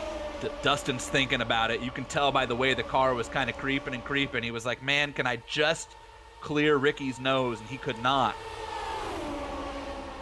That's where a set of spotlights helps you out. Waiting for that right light to just flip off. Mark Cohn thinking about trying to make that 4th line work now. Remember, Ricky Harden is now in the line that Mark Cohn has occupied most of the night, so Mark's got to be thinking the same thing. Got to try something. A couple of graphics esports cars there. I think this is the debut for their new team, right, Yaz? And I believe Mark so. Cohn and Tyler Graff. It's I think it's graphics LC, right? Yes. I want to say yes. I believe you're right. Yeah. Mark Lavery Cohn. I think it's graphics LC Racing. They put that team together. It's kind of a spin-off of what we have going on over in the IndyCar side of things. Oh, they're trying to go forward. I thought they were going to go 5 wide for a moment. I held my breath. I didn't know what was about to happen. Dustin's in the Discord with Sage, too. You think Dustin got on in the Discord with Sage and was just like sending it? Like, did he tell him ahead of time, or did he just do it? I mean, you know, he's a real race car driver. He can handle it. Yeah, Sage can, yes. Dustin's that guy, though. Like, Dustin's like, he's like the nicest guy I know, and sometimes it's like to a fault. And not this time, though. Is he there? No, he's there. He's there. 5 wide into 3. Oy! And we almost had a 5-car pileup in 4. Man, I don't think Mark Cohn knew they were 5 wide, and Ricky Harden just kept coming up like, I got nowhere to go, Mark. Either you're lifting or we're flying. We're about to have a moment. Wow. And you're deciding where that moment is going to happen. Paul Jenkins was probably sitting back there like, if the first 7 wreck, I'm sitting pretty good right now.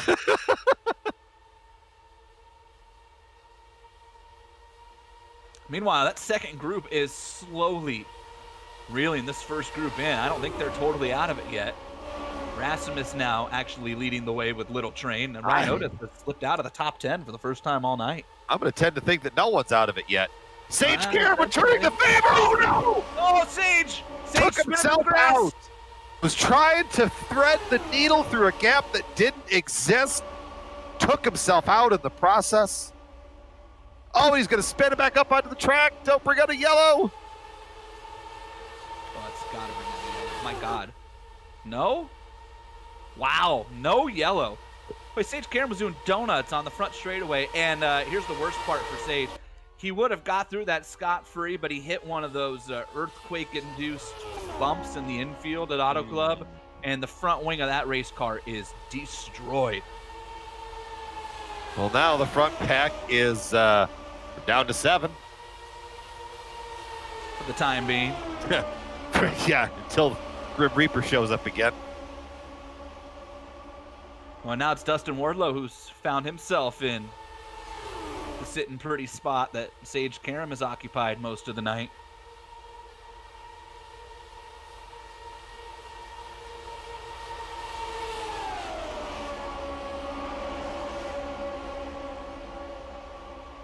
Still Bossy in charge. 20, make it 19 laps to go this time by. Boys and girls, count at home in just over 10 minutes. We're going to crown ourselves a winner of this race. Vinny Ducata, purple, 37.95. First driver to break into the 37 bracket tonight. Finian all the way down there in 15th when that happened. So that should tell you how that second line, that second group is coming in a hurry. Yep. They're going to be there next lap the way we're going. And it's being led by the mighty rookie Mike Rasmus.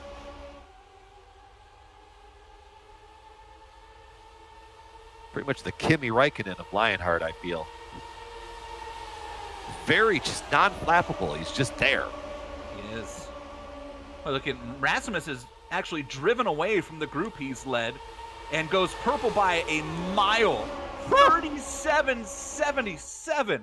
Boy, we just had a car go into the 37s for the first time, and Mike Rasmus was like, hold my lug nut.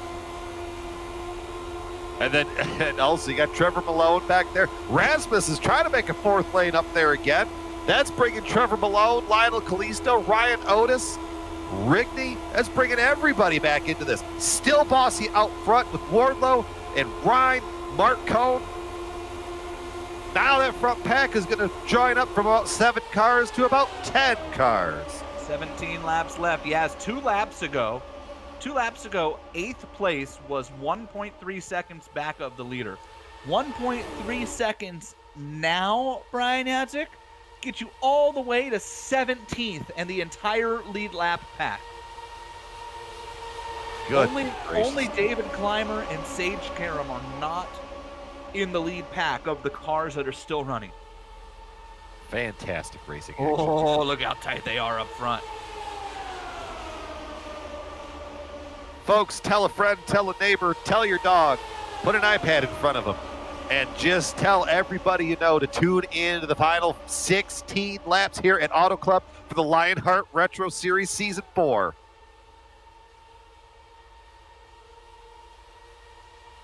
Tommy Ryan ducking out to the outside. Mark Cohn going in reaction to block, trying to get back out to the outside. Ryan going back down low.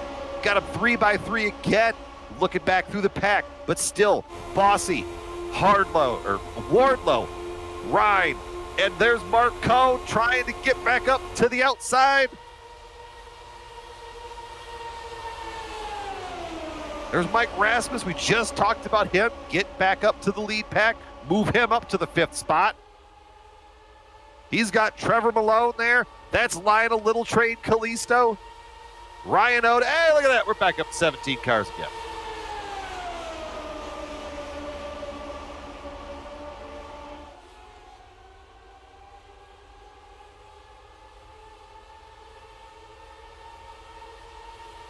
$14 laps to go.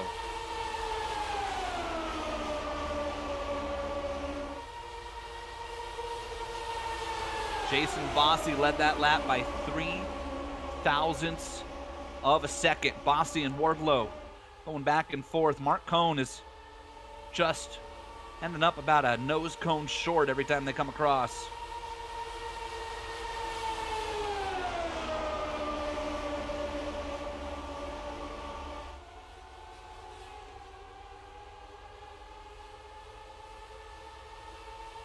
Oh, this is... If this doesn't end in tears. Just so close. The intensity picking up. Now, even less give, more take. A lot of reactionary moves out on the track right now. You'll see those sudden darts. Mark Cohn trying to get a run. Just going to say, Mark Cohn was moving around a lot there, yes. A lot. And Tommy Ryan now kind of stuck in there. He's got Trevor Malone to the inside. Mike Rasmus looking outside. They're almost 3x3 again. Top 10, all under a blanket. Sage Karam has parked his race car after that spin in the front wing damage. We're down to 18 cars running. 17 of them are in this pack, still with a chance to win. David Clymer has fallen about 6 seconds off the back of it. I'm not going to say David Clymer's out of this. I totally envision a scenario where 17 cars jump on the final lap and David Clymer drives by laughing. Could happen. You get that Daytona 500 finish between Petty and Yarborough. The only reason Petty won is because he helped the clutch it. David Clymer's going to come rolling by, laughing like Joaquin Phoenix at the end of the Joker. 16 other cars are smashed in the infield.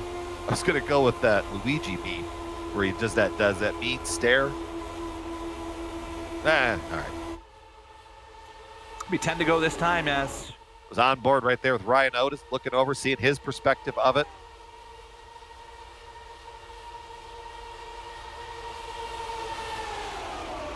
where do you go? What you gotta try to do something, but what can you do?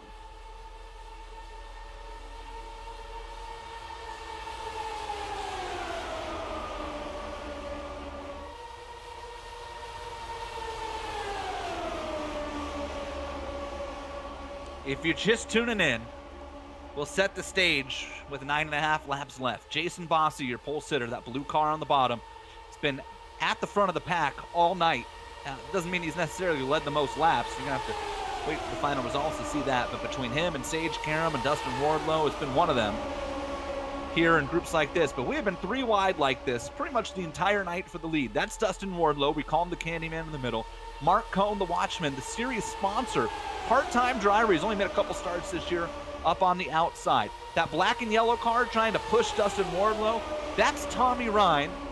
Ryan Otis, your 2-time series champion, just crowned for a second time at our last race down there in the tribute to the Team Penske cars. That #1 red and white scheme. Way up top out there, that's the 97, that's Little Train. Lionel Kalisto with a little bit of rear wing damage, but it's not holding him back. Navy blue car in the middle is the newcomer to the series in the middle this year. Mike Rasmus took the league by storm, and that bright pink or that white and red car, I should say, down there on the bottom, right behind Ryan Otis, that's Trevor Malone, and I tell you who everybody else is, but we'd probably get to the end of the race before it. Those are your big players up front right now. 6 or 7 cars that really have a shot to win this at the front. Of course, everything could change with 7.5 laps left in the 2020 season for the Lionheart Retro Series presented by DMLC Racing Channel. The time it's going to take you to cook a Hot Pocket, you can get that, get it out of the microwave, get back and finish this race here. It's 7 laps to go. There's a Little Train. Where's with the wing damage up there? That 97 machine, red and black, way up in the top lane. Tyler Graff saying he's pitting. Interesting. Why Tyler Graff is pitting, I'm not sure. He could have just bumped. I'm going to hope he's going to just bump the button wrong. No, Tyler's at the back of the pack. I think he's on. Is he on pit road? Sage Karam, that wounded machine is right in front of the lead pack. Tyler Graff to pit road. Interesting. He's bringing Chris Reagan with him. Sage get way out of the way. Chris Reagan. I guess Sage is out there driving. I thought he parked it. He's chatting in Discord while driving. Wow. Anyways, I'm not sure at all why Tyler Graff is on pit road. Chris Reagan was out of fuel, so he needed to come. And I guess then there were 15 that are basically in this. 5 laps to go as they come off of turn 4, Yaz, and we're a lap away, I think, from being in no man's land. It's either going to be get to the end or next flag wins it. Tell you what, the way that they're racing this thing at the end of it, the next flag is going to be the yellow one. I mean, they are still trying to go 4 wide for about the 3rd spot. That's a battle between Otis, Hart, Ryan, and Cohn. Wardlow and Bossy still leading out front. That's the white machine on top with the blue machine down below. Here comes the black and yellow 99 of Tommy Ryan to the outside, trying to get that top lane to work in turns 3 and 4, trying to pinch, and it's not going to work. Problems in turn 3 and 4. Tommy Ryan. And they're going to come around and take 4 laps to go, and this is going to be close, but I don't think it's over. I'm not sure. We're going to have to wait and see. I don't want to call it one way or the other. Boy, Tommy Ryan. Mark Huge. Got a big shoot for that as well. Let's take another look. Huge incident.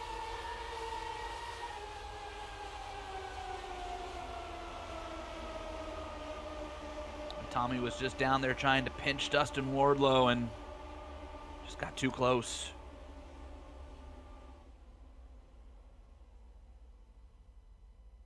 That's Rookie of the Year standings implications right there. Big time. There might have been some net code involved in that as well, but Tommy walked up the track and Mark Cohn had nowhere to go. Yeah, I just watched it again. There's definitely some net code. Boy, that's unfortunate for all those cars. Tommy Ryan's still out there trying to hope and pray and collect some laps or something. if you saw the way that car's driving right now, that might be the driving job of the year. He's not hit anything yet. That's mighty impressive. Look at how much wheel he has in it. Tommy Ryan's in a full lock to the left, and the car's still turning right. No. I don't think you're gonna make it, Tommy. No, I kind of have to bring it around again. And that's what a Formula Ford would look. Oh, easy, Tommy. That's what a Formula Ford would look like after about 5 minutes with Yazirai driving it in real life.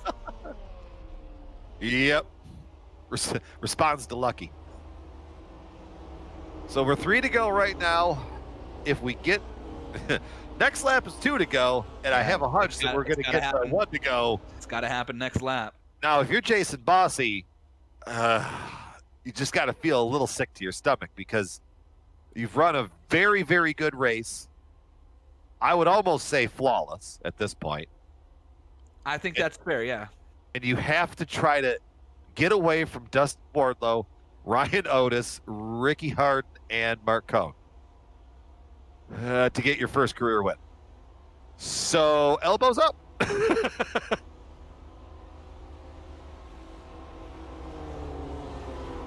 That's not hard, right? Not at all. No. No. 2-time series champion. Veteran. Indy 500 or Indy 250 winner in second place, 2-time champ in third, winner this year in fourth, Jason, multi-time winner in fifth. You know, Jason Bossy, if you can hear this, if someone can transmit this message to you, it's time to sit on the hot stove and sweat ice water, boy. Let's see. Here we go. Here they come. Survey says the lights are out. Agreed. Oh, here we go. Woo! All right. Well, if we haven't had enough fun tonight, kids, let's just jump out of a burning down helicopter while we're at it. You know, what better way to end the 2020 season but with a little bit of fireworks?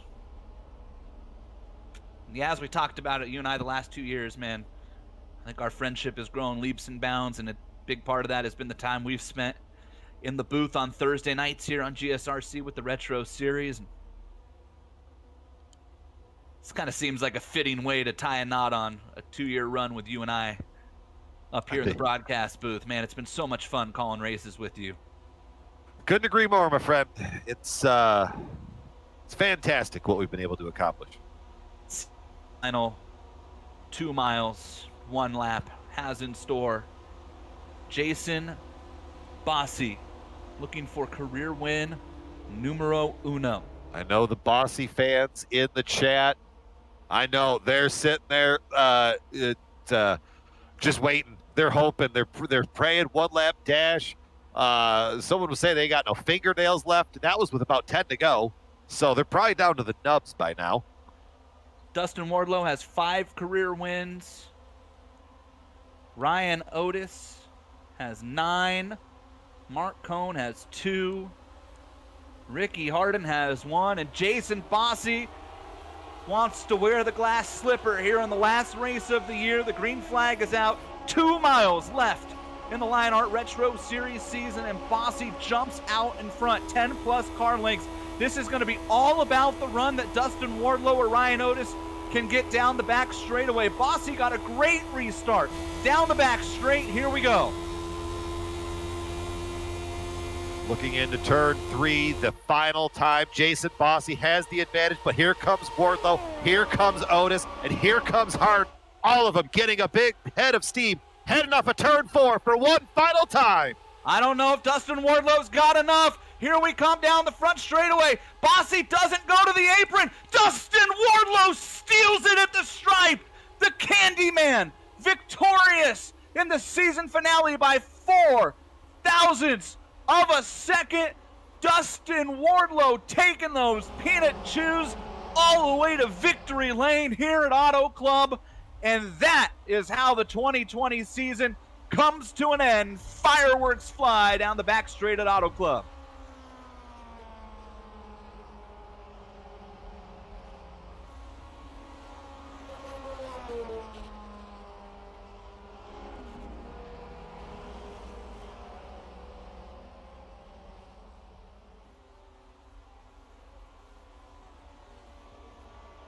What a finish to the 2020 season, and the Candyman, Dustin Wardlow, with DeWars Candy and White Knuckles Racing, gets to burn it down on the front straight here at his home track. The Candyman, victorious in a thriller. Let's take a look at the standings from this one before we get in to all of the postseason awards and post-race interviews. And there you see it, Dustin Wardlow, 5,000ths unofficially on the finish of this one. Jason Bossy comes home second, Ryan Otis third, Ricky Harden, Mark Cohn, a top 5, Trevor Malone, Mike Rasmus, Little Train, Lionel Kalisto, Paul Jenkins, Finian DeCunha, the top 10, yes? Scotty Holmes in the 11th spot with Tyson Landis in 12th. 13th going to Mike Eleanor Rigby. Tyler Graff in the 14th finishing position with Chris Reagan 15th. 16th going to Richie Hearn. 17th to David Clymer. 18th to Tommy Ryan after the late race contact. Sage Karam, first one off of the lead pace in the 19th spot. 20th going to Bobby Mikes. James Paulson, 21st. 22nd going to Dean Mardi Gras Mall. 23rd to series founder George Anzaldo. Aaron Morgan, 24th. 25th to Chris Fowler. And with Ryan Corns unable to start the event after some virtual reality problems. What a race. What a finish. You know, Yaz, we've had 4 races here at Auto Club now in the 4 seasons. And the biggest margin of victory came way back in season 1 when Big Joe Hassert beat Chris Stouffer by 0.03 of a second, 0.038. Since then, every race has been closer, and it culminates tonight with Dustin Wardlow's victory by 0.004 of a second on the iRacing timing and scoring as we head to the Sim Experience victory lane here at Auto Club. The Sim Experience AccuForce steering system is the most advanced tuning feature on the market. The AccuForce Direct Drive, second only to the real thing. Check out the entire Sim Experience line of products. Head over to simexperience.com. Why don't we start with our 4th place finisher here tonight. And we're going to bring in Ricky Harden. And Yaz, I'll let you talk to the 4th place finisher. Ricky had a pretty good bird's eye view of the kind of final run to the line there. Talk us through that final restart. I know you were licking your chops at it because that's how you won Michigan, was on a 1-lap shootout. Walk us through that final restart, man. Yeah, I mean, I was just hoping to get a really good jump, and I didn't. I think Jason timed it perfectly.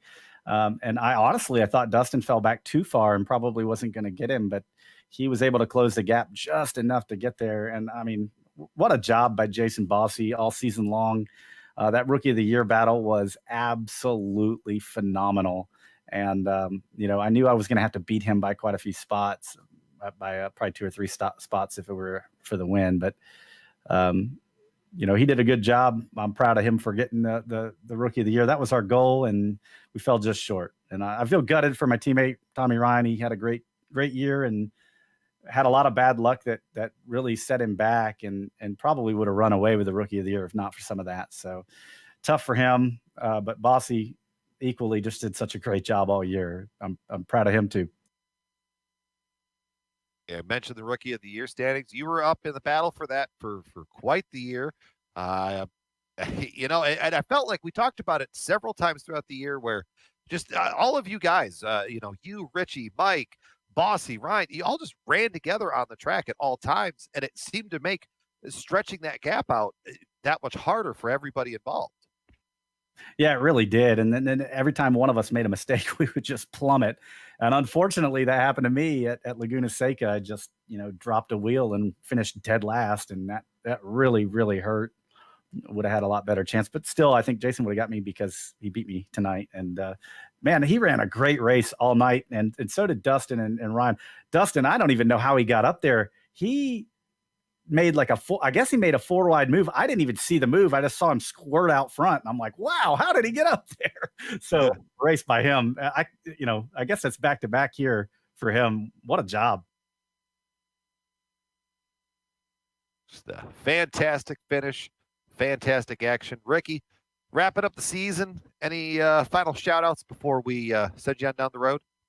Yeah, thanks to all my viewers over at Hard on the Wall on Twitch, and thanks to Northern Tool and Equipment, Coastal Safety Auditors, Patriot Fire, all the guys that get us through. Thank you to GSRC for putting together amazing broadcasts week in and week out for the whole history of the Lionheart Retro Series. You guys have done a phenomenal job, and hats off to you.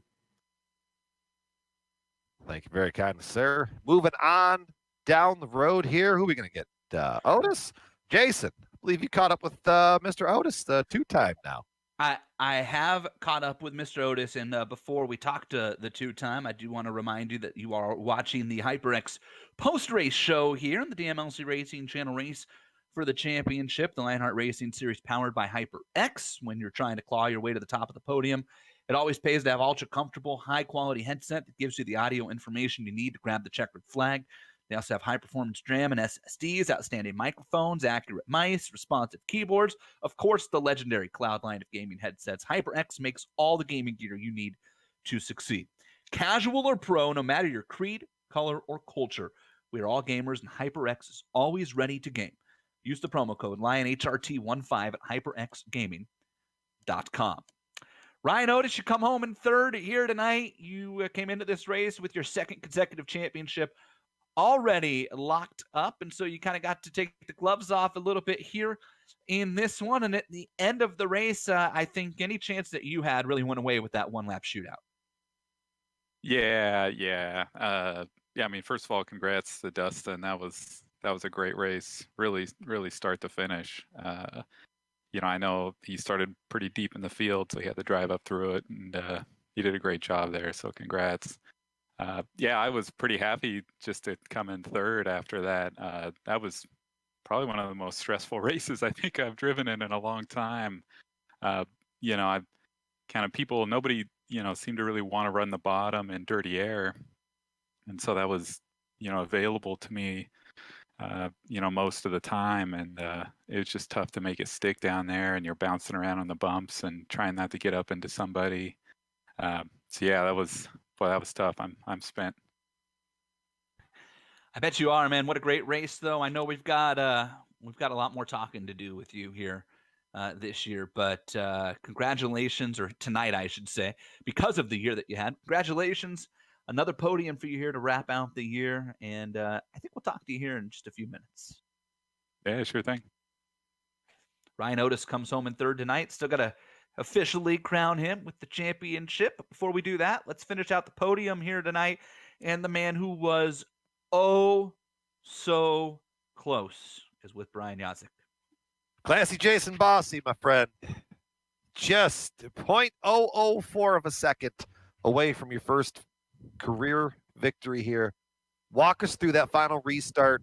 Seemed like you got the timing right, and then just everything kind of went south for you off of turn 4. Yeah, I knew I'd have the jump on Wardlow, but he had quite a run there off of 3 and 4, and I didn't want to do anything too crazy with him. I had some lines I could have run, but I was honestly perfectly content with second. I'm so disappointed I lost my wingman there, Sage, for towards the end of the race there, because he was really helping me out there, and I was like, dude, I'm totally okay with you running that middle line, because that was the line to win at the line, and I was fine with him winning the race there, but I saw that he spun out behind us and we didn't get the caution thrown for that. But I don't know. I was okay. I tried, and I considered going below the white line at the end, but in the practice races, that wasn't working. I mean, the solid line to have was that second line out there. So it seemed like when you were coming off of 4, you had we saw the option that you had, and you could have jumped to the apron, and it looked like you went for the defensive route to maybe try to block that or stifle that run that Dustin was getting. I mean, and you mentioned in the practice races the apron wasn't working. Did you kind of devise that plan on the run, or did you kind of have a scenario mapped out in your head? Nope, just devised it on the run coming out of 4, just seeing where he was. But I saw he had a huge run coming, and I was like, well, I can try block in, but that's just gonna mess everyone up. So I'll just kind of drift here and then kind of run down towards the. I don't know. I could have started swerving, but I don't know. It's what it is. I am happy. I know everybody's so disappointed for me, but I am very, very happy with second. I am. Well, okay. hey, there's absolutely nothing wrong with that. We're not trying to beat you down, bud. We're just going through it, man. You finished second. You had a good shot at with Tommy having the unfortunate race there at the end. You've got an opportunity with Rookie of the Year going on. So there's a lot going your way there, bud. Yeah, that's what I was thinking the whole time was like Rookie of the Year. My win for me tonight was pole. I have no idea where that came from. I wasn't even trying that hard. I was like, what? Because I had never got down into the sevens, and then to run a 7.52 or whatever it was, I'm like, dude, this is awesome. My night is sealed. I can just run the load line the whole race. The cautions came out perfect, and like I said, I had Sage there as my wingman. He was helping me. I mean, I owe that guy like a bottle of wine or something. So. Yep. Well, Jason, we're gonna move on here to the kind of the post-race show of everything else. Any final words on the season before we let you on your way? Hey, what? Not to interrupt you all here. Okay. But didn't we establish he's going to be Rookie of the Year? I mean, no one told me official word. Oh, okay. I feel pretty good that he's got Rookie of the Year. Year. I do too. But I got it. See, look, Jason knows it. All right. So he knows it. All right. So Rookie of the Year is Jason Bossy. Save your final word, Jason. Yeah, save it. We'll come back to you. Yeah. All right. Yeah. We'll see Jason Bossy. Easy there, Yaz. Hey, come on. Act like this is not your first rodeo. Come on here. Listen, hey. Let's talk to the race winner. Okay, come on. Let's talk to the race winner. My best friend, the Candyman. I'm just bragging a little bit because that was a heck of a move there at the end. Dustin Wardlow, man. Heck of a move at the end of that one. I got to tell you, I even said it on the call.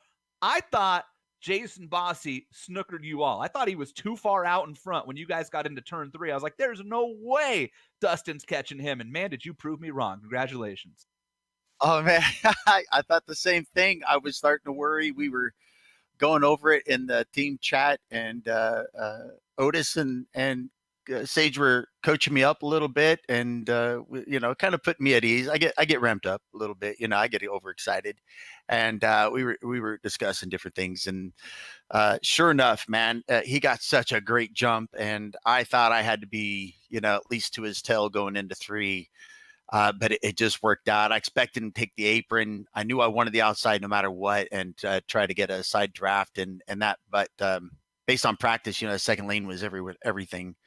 And but man, Jason ran a hell of a race. Like, he was just up. I was pulling for him too. I got to be honest with you. Like, I wanted to win desperately. I made some bold moves to get up there, but I wanted him to win just as bad as me. In my opinion, he did. Like, it was great, and it was pretty fun. That was a blast. It's been a good track for you, back-to-back years now with a win. You're really good in these races. I don't know if you've noticed that or not. You think back to season 1 with the win at Indy and Michigan and here now twice. I mean, these types of races seem to just kind of suit your driving style. I think it's more testament to all the guys who, race next to my weeby wobbly car, man, and don't get into me. I'm telling you, I'm trying so hard. You're checking mirrors, not the mirror drive, but you want to make sure that you're not eking down into somebody, in case they're there. And as you're looking, you're actually eking down into them. So it's really this type of racing is the most difficult. It's also thrilling and exhausting. And it's a total kick. This is the most fun that you could have on this service.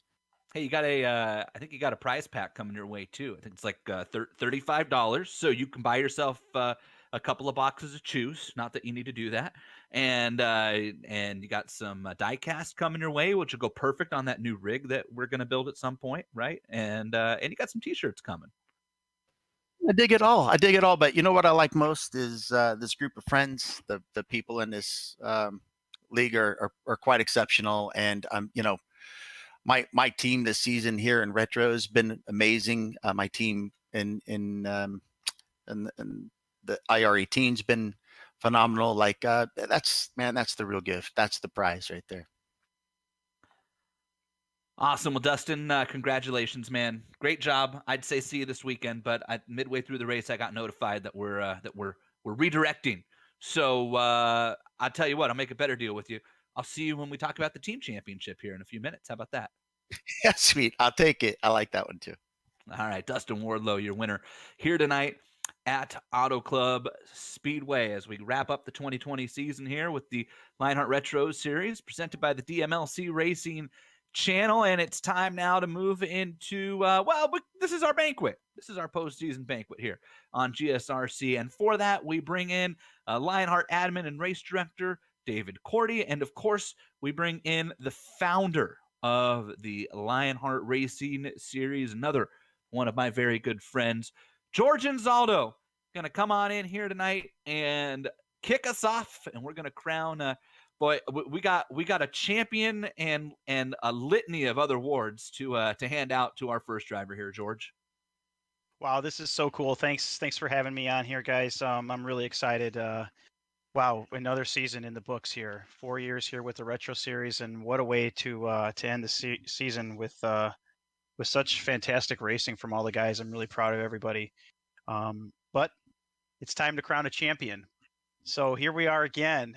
Ryan Otis defending his title now here for the second year straight, two-time champion of the Retro Series. So on behalf of the Lionheart Racing Series, powered by HyperX, and the Lionheart Retro Series, presented by the DMLC channel, as well as all of the 2020 sponsors for the Lionheart Racing Series, I'd like to present Ryan Otis as our 2020 Lionheart Retro Series, presented by the DMLC Racing Channel champion.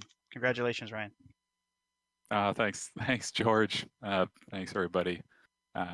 Wow, this has been just what a tumultuous year. I mean, just everything happening in the world.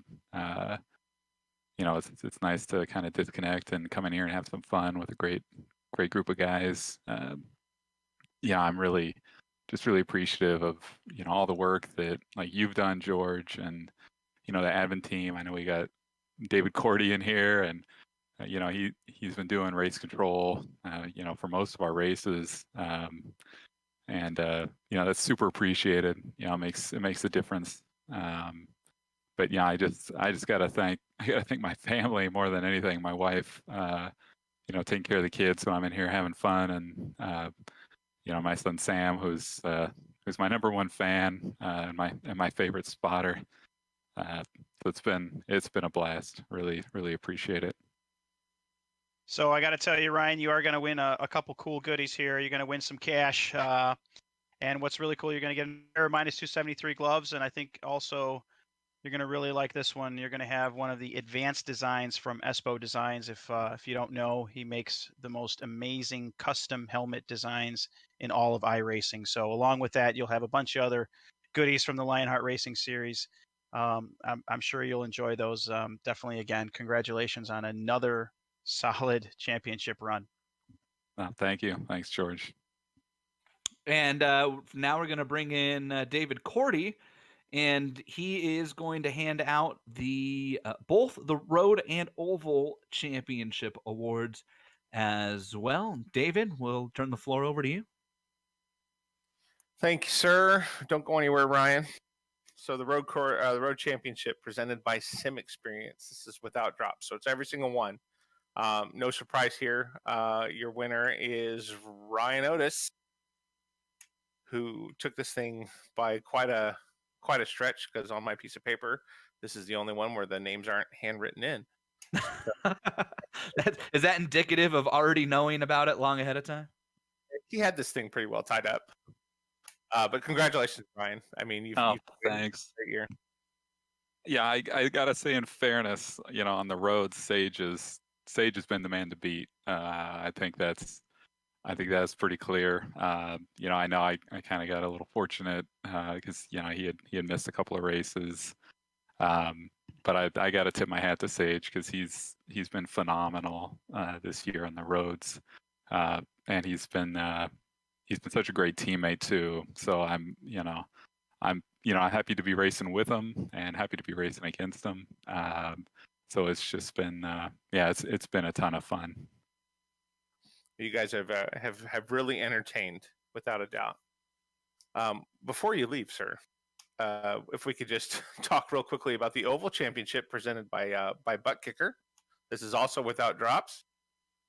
Here's a real surprise for everybody. Congratulations, Ryan Otis. Oh, thank you. So, you know, I'm honestly surprised about this one because there's so many great drivers, and it's such, you know, it's just a different game on the ovals, and it's something that, you know, I feel like I'm always working to try to get better at, because it's, you know, it's a little more cerebral where you got to think, you know, you got to think a few steps ahead, and you know, with the cautions and fuel and everything, there's a whole other strategy game to it. So I'm a little, you know, kind of surprised and humbled about that one. I knew, you know, it was up in the air, you know, coming to this last race. So I was, yeah, I was just, you know, happy to be on the podium and kind of have a shot at it. You had some company, Ryan. Dustin Wardlow was all over you with that win, and you were able to hang on and hold off Dustin there with that podium run of yourself. Had you slipped up at all? I mean, had you finished back there, you know, where you were second to last restart, 10th, 11th place, Dustin would have come in and snagged that award from you. So great job by you to take home thanks. this one as well. Thanks. Yeah, that was tough, man. I kind of got, you know, not a great restart and cycled back a little in the pits, and was back in like 11th or 12th, and you know, I saw the lead pack pulling away, and I was like, oh no, they can't end like this, because I knew it was going to be close on points. So yeah, it worked out pretty well in the end. Great. We got a couple of custom plaques coming your way, some die casts, a couple other little goodies we're not going to tell you about. But congratulations, it was a nice sweep. Oh, thank you. And you know, I gotta you know, give a few shout outs here. Just you know, the DMLC Racing Channel was the title sponsor for this, and you know, Mark Cohn's, you know, a great guy. You know, really appreciate his friendship and really everything he's done for the league. He's you know, he always races you hard, but he races you clean, and he brings a real, you know, positive energy to the chat room. So he's really a lot of fun to have around. I mean, it's really been great. And then, you know, all these other guys, you know, I'm wearing my HyperX headphones right now. These things are awesome. So, you know, it's just been great. I'm so appreciative for all the work that everybody's put in to make this whole thing happen. So thank you. I'm going to ask Series founder George Anzaldo here if he wants to move around at all in this order, because Ryan did capture a couple other awards, or do we want to move over to our Driver of the Year award first and circle back? George, I'll let you make the call. I think we could go with the Driver of the Year, so we don't lose him because he doesn't know. That's my favorite part about Driver of the Year awards, is that the Driver of the Year never knows that he is going to be the Driver of the Year. George, this award, I know because I was around on the admin team when we came up with it, means more to you, the admin teams, those of us who've been around Lionheart for the better part of half a decade now, more than any other award or championship that we hand out. So with that, I'll hand it over to you. Well, this one actually is going to be Mark Cohn that'll be doing this one. This is he has the honors for this one, being the title sponsor for this year for our Retro Series. So the Driver of the Year. This is a very special award that is given to the driver who most exemplifies the Lionheart Retro Series in their performance, involvement, and dedication. Throughout this year, there has been one man that has really, really just been a great driver on and off the track. Such a good guy. I have to give this award to Mr. Jason Bossy. Jason, I just want to say, on behalf of the DMLC Racing Channel, you have been amazing this year. We're sure going to miss you. And I sincerely hope you enjoy this award. You'll be getting $50, a custom plaque, a hardcover copy of the Dan Weldon book, Lionheart, and a bunch of other goodies that I can't quite share with you. But on behalf of the channel and the league, congratulations. Oh my! I'm speechless. Mark, wow, thank you guys. Wow, Mark, to be in your company. I mean, I knew you were a driver of the year like so early on last year, and wow, I am not expecting this. Wow, I am literally speechless. George, I mean, oh, what to say? Oh my gosh. Okay, hold on. George, just everything you've done for the league. I mean, the heart that you pour into the league, and I'm just how much you give to us. I just didn't want to be like a big lake behind a dam and just collect it and take and take. I wanted to always make sure I was giving back to you guys and just reciprocate just how much love you have. I just wanted to show how much we appreciate it, at least myself appreciated it, and just really contribute to everyone there and try to just be a voice of positivity. And man, yeah, just everything you've created here, George, is just unbelievable. And I'm just really so thankful. I don't know what else to say. I I still have the appreciate. Rookie of the Year stuff to talk about too. So I mean, got my whole season to talk Yeah. about. So yeah. Well, I appreciate your I- kind words there, Jason. And you know, you are the embodiment of what Lionheart looks for in a driver. You've exemplified that all season long. So you're definitely very deserving of this award. You've been fantastic to race with and a great guy on and off the track. So I couldn't be happier with Mark's choice. I think it was a slam dunk. Again, I think, you know, my words resonate with everyone else in the league that we absolutely love having you on track with us. And it's been a fantastic year. So again, on also behalf of the entire admin team, congratulations on this Driver of the Year award. Well done. yeah. Thanks for sending me there. Now I got some words I can think of. Just everything that Dan Weldon means. I mean, my wife doesn't know anything about racing, and she had a good friend that worked for Honda marketing, and they got us tickets into like the Honda hospitality tent and everything when they were down here at Phoenix International Raceway. And so we're sitting in the tent for breakfast, and all the drivers for Honda were coming through and everything. And when Dan Weldon came in, I mean, he just came in with a big smile on his face and just so pleasant and welcoming. And my wife was like, "Who's that guy?" I was like, that's Dan Weldon. And he came over and talked to us and just made sure we were comfortable. I mean, and ever since then, she's always wondering in the races I was watching, it's like, where's Dan Weldon? Where's Dan Weldon? And just his presence, he just, wow, I'm just humbled to be a driver of the year, especially in Mark's company as well. So thanks, guys. Congratulations. Congratulations. I was just going to say, Jason, there's a reason that we call him classy Jason Bossy, right? Jason tried to run away there. I was saying that's the reason that we call you classy Jason Bossy. Well earned there. And I know you were trying to run, but there's one more award that you have to stick around for, and it's next up on our docket, Mr. David Cordy.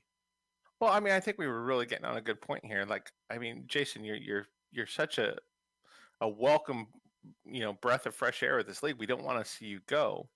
And, you know, if you're up to it, I mean, I'd be prepared to offer you some other awards if you'll stick around. Not so much. All right. Okay. So fine.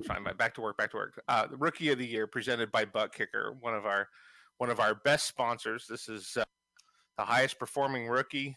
We had about just over 20 of them that competed in various races. This is without drops. Your winner, big surprise, big shock, Jason Bossy. Oh, I'm so glad I pulled that off after blowing the lead I had. I mean, all the rookies, we were all so right there, and we all had just unfortunate circumstances, and I think everybody could have got this award and won it, but there was that one point where I had that huge lead, and I just like imploded halfway through the season. And so I guess I had to make it exciting here in the last race. I mean, I was running up front, and then I saw like Tommy right there and Harden right there as well. And I was like, oh my gosh, this is just going to be like a bullfight in the end. I mean, it was like really stressful, like what Ryan was saying earlier. And I have to hand it to, I mean, let me just go all the way back, and I'll try to be as brief as possible. Well, let me start. Well, gosh, okay, I'll just start. iRacing, I have to hand it to him. Like, the competitiveness in this sim is just phenomenal. Of the ability to replicate all of it. I was just thinking back today, reflecting on like my childhood and going to the races and like standing along the wall there and like just watching the drivers suit up and put their helmet on, and then just when the cars come around and you feel like the air pressure go by, and then all the wind and then the dust and little stones hitting your skin, and you smell the methanol. And when I came to the first race here at Homestead and I was sitting in the pit, I came in a little bit late. It's like right before qualifying. I heard all the cars going around the track. I mean, it just, the ambience and just everything. I was like, wow, I made it to Lionheart and I'm here. Like you guys are like the penultimate for me. And just the ability to replicate what it was growing up, like watching the guys in kart, IndyCar. And I was so nervous. My heart was pounding. I was telling my spotter, I was like, wow, Mitch, I made Lionheart and I'm here. I'm so nervous. And I mean, the year has just been so much fun. I love battling Wardlow at the end there. We had an awesome battle throughout the year on most of the tracks, especially Mosport. Like he was a couple seconds behind me, but we're like just going back and forth and he's slowly inching in on me. And we were trying to save fuel in that race. And then Sage to finally, I mean, gosh, that guy's just an animal, just a beast. To finally be running alongside him, I didn't think I'd ever get to. So that was awesome as well. And then, of course, Richie Hearn. Just feels so bad for his connection sometimes. But when he's confident with the connection and he's strong, I mean, it was awesome battling him as well. So, and then I have to thank like Jason and Brian and your guys' broadcast and commentary. I mean, before joining iRacing, I was watching Lionheart, and you guys just make it so much fun with the names and then all the nicknames like the Candyman and Watchman and Mardi Gras. And I was like, oh, like I want to race in that league. And then I finally met George. I met you just randomly in an MX-5 watching a race, and you're like, yeah, come on out, sign up. I was like, dude, you know, I've only been racing like 2 months. I was like, sure, he invited me, I'll go. So I just worked really, really hard to get good enough to compete with these guys. And man, it's a punishment. You cannot go. If you're like a millimeter off or just wrong on the timing of the throttle, I mean, you get punished. You cannot make any mistake here. And it's just, I've just had the ups and downs of this entire season, the length of the season, like competition, check, commitment, huge check, and excitement. I mean, just all around, just awesome throughout the entire year. And it's just a great way to cap off the season with this race here. It's just so much fun. So along with that, let me just say one more thing. I'm sorry, I'm rambling on here. The end of the year and like just the emotion of having to quit. I mean, gosh, I mean, it's even like replicating or simulating that with like what it's like for a race car driver to quit. Like I have like so many like good feelings about it, but so many bad feelings, and I like to stay, and everybody's like, oh, I don't want to see you go. I was like, oh, I know I don't want to go, but I gotta go. So yeah. Well, we're glad to have you. For Rookie of the Year, we've got a custom plaque for you. We've got your choice of the butt kicker, the simulation, or the gamer 2, a SimVibe software key, a HyperX solid state drive. So that should really help. A 100 running Indy 500 DVD, some other swag for you coming your way. So be standing by the mailbox. Awesome. Congratulations, Jason. Jason, congratulations. I gotta be honest, I forget why we don't get you back next year. But whatever it is, best of luck to you, and hopefully we get you back down the road. And you always have this, man. I gotta tell you, I was looking at the rookie standings while you were talking about all the guys you beat, and Tommy Ryan and Ricky Harden, man, those guys were guys that I looked up to when I started sim racing 10 years ago. Richie Hearn is a real-life IndyCar winner. You raced Sage Karam this year. Adrian Fernandez picked up points at one point this year in the rookie running. I mean, you beat the best of the best on iRacing. So congratulations, my friend.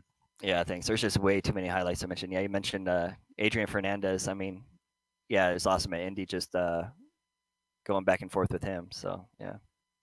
Well, we're going to miss you. Congratulations, best of luck, and happy holidays to your family. Yeah, thank you. Jason Bossy, Rookie of the Year, and your Driver of the Year here in the Retro Series. And we'll move on into the team function part of things, both the team and the organization championships. And for that, we'll turn things back over to David Cordy. Jeez, all these are me, man. Do I get a break or something? Come on. You do, in 2 awards. Oh, I jeez. All promise. right, team championship. This is the best 3-car team out there. No surprise, it's Raven Motorsports Black. That's Mr. Otis, Mr. Wardlow, and if I'm reading Dan Lisa right, Mr. Paulson. Congratulations. Thank you very much. It's a lot easier to win a team championship when you have a Ryan Otis and a James Paulson on your team. I'll tell you that right now. I saw the guys in great driving.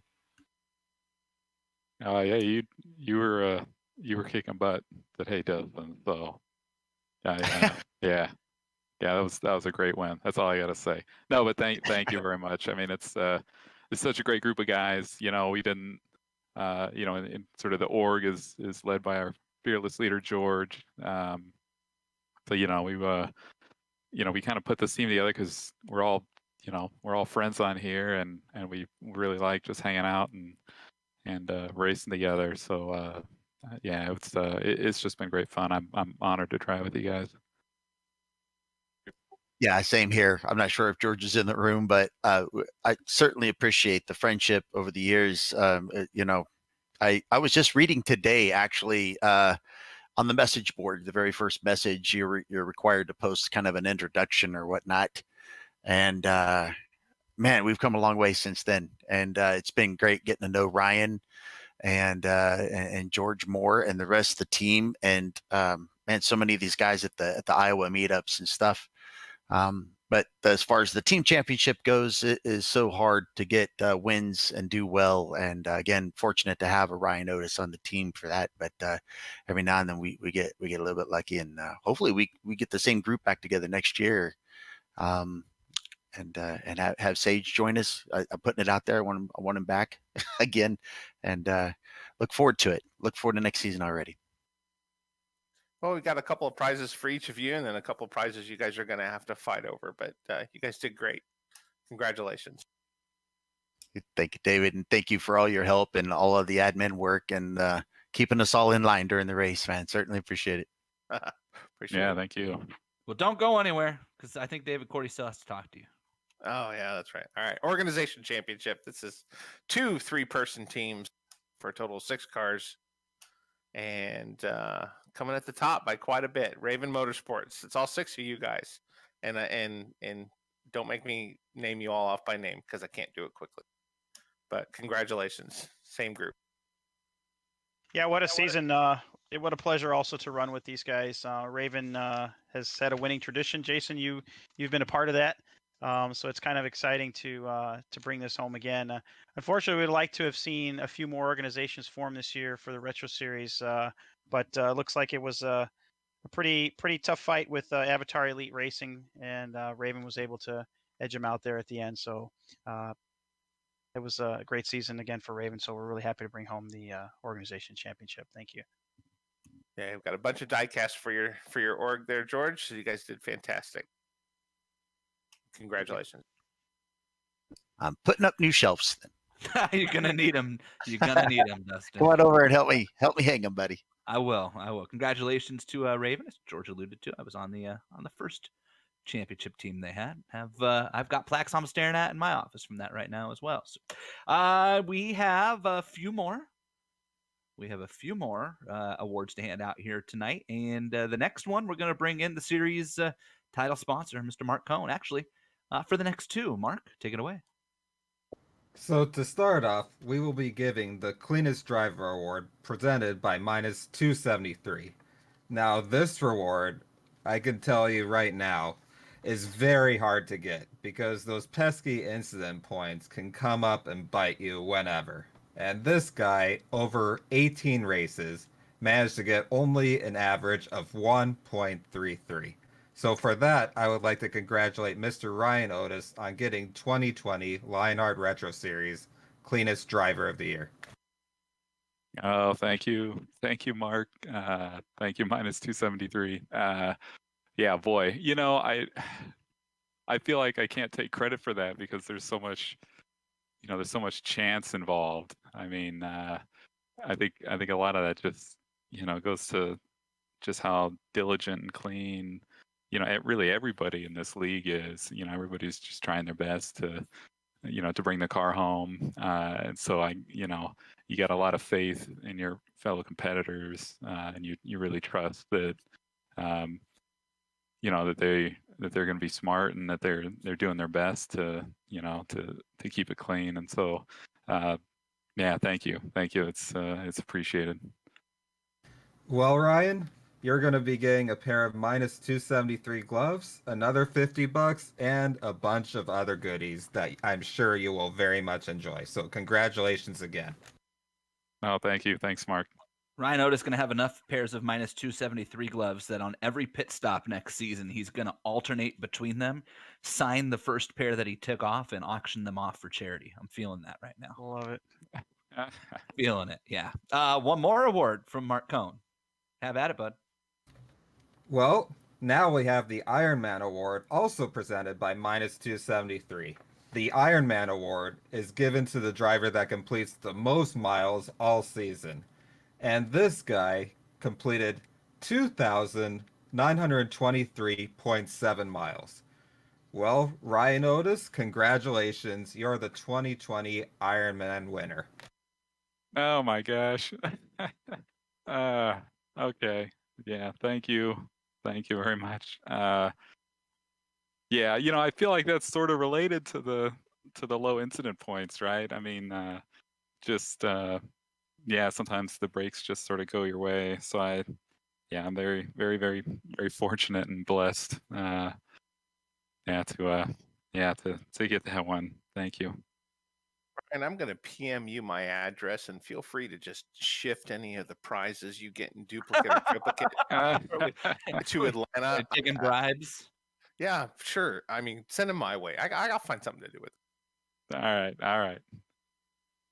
Well, Ryan, congratulations again. You'll be getting $35, 100th running Indianapolis 500 DVD, and a bunch of other goodies that I'm sure you will really enjoy. Congratulations again.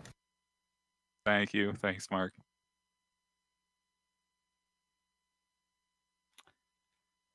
Moving on, we've got a Turning Point Award to hand out. We're going to bring George back in for this one. And if you've stuck around this far, we have some breaking news. We have an award that does not go to Ryan Otis or Jason Bossy. George. Awesome. Hey, well, thanks again, Jason. So our Turning Point Award, presented by Turn Racing, is an award that calculates a driver's first half versus their second half. So basically, how do they turn their season around after the first half? Well, Ricky gained a total of 8 positions from the beginning of the second half, and he also had 40 fewer inks in the second half. His first half position was 15th, and he wound up finishing in 7th, and he had a total of 107 points more than his first half. So, Ricky, you were great all season long. You had probably one of the most exciting finishes in all of 2020 in both the IndyCar and Retro Series. That was a fantastic win at Michigan. You were a force to be reckoned with every race. You showed pace on both the road and oval. You proved that you have what it takes to be up there and win races here in the Lionheart Retro Series. So on behalf of Turn Racing and everyone here at Lionheart and the DMLC Racing Channel, just like to congratulate you as our Turning Point Award winner for 2020.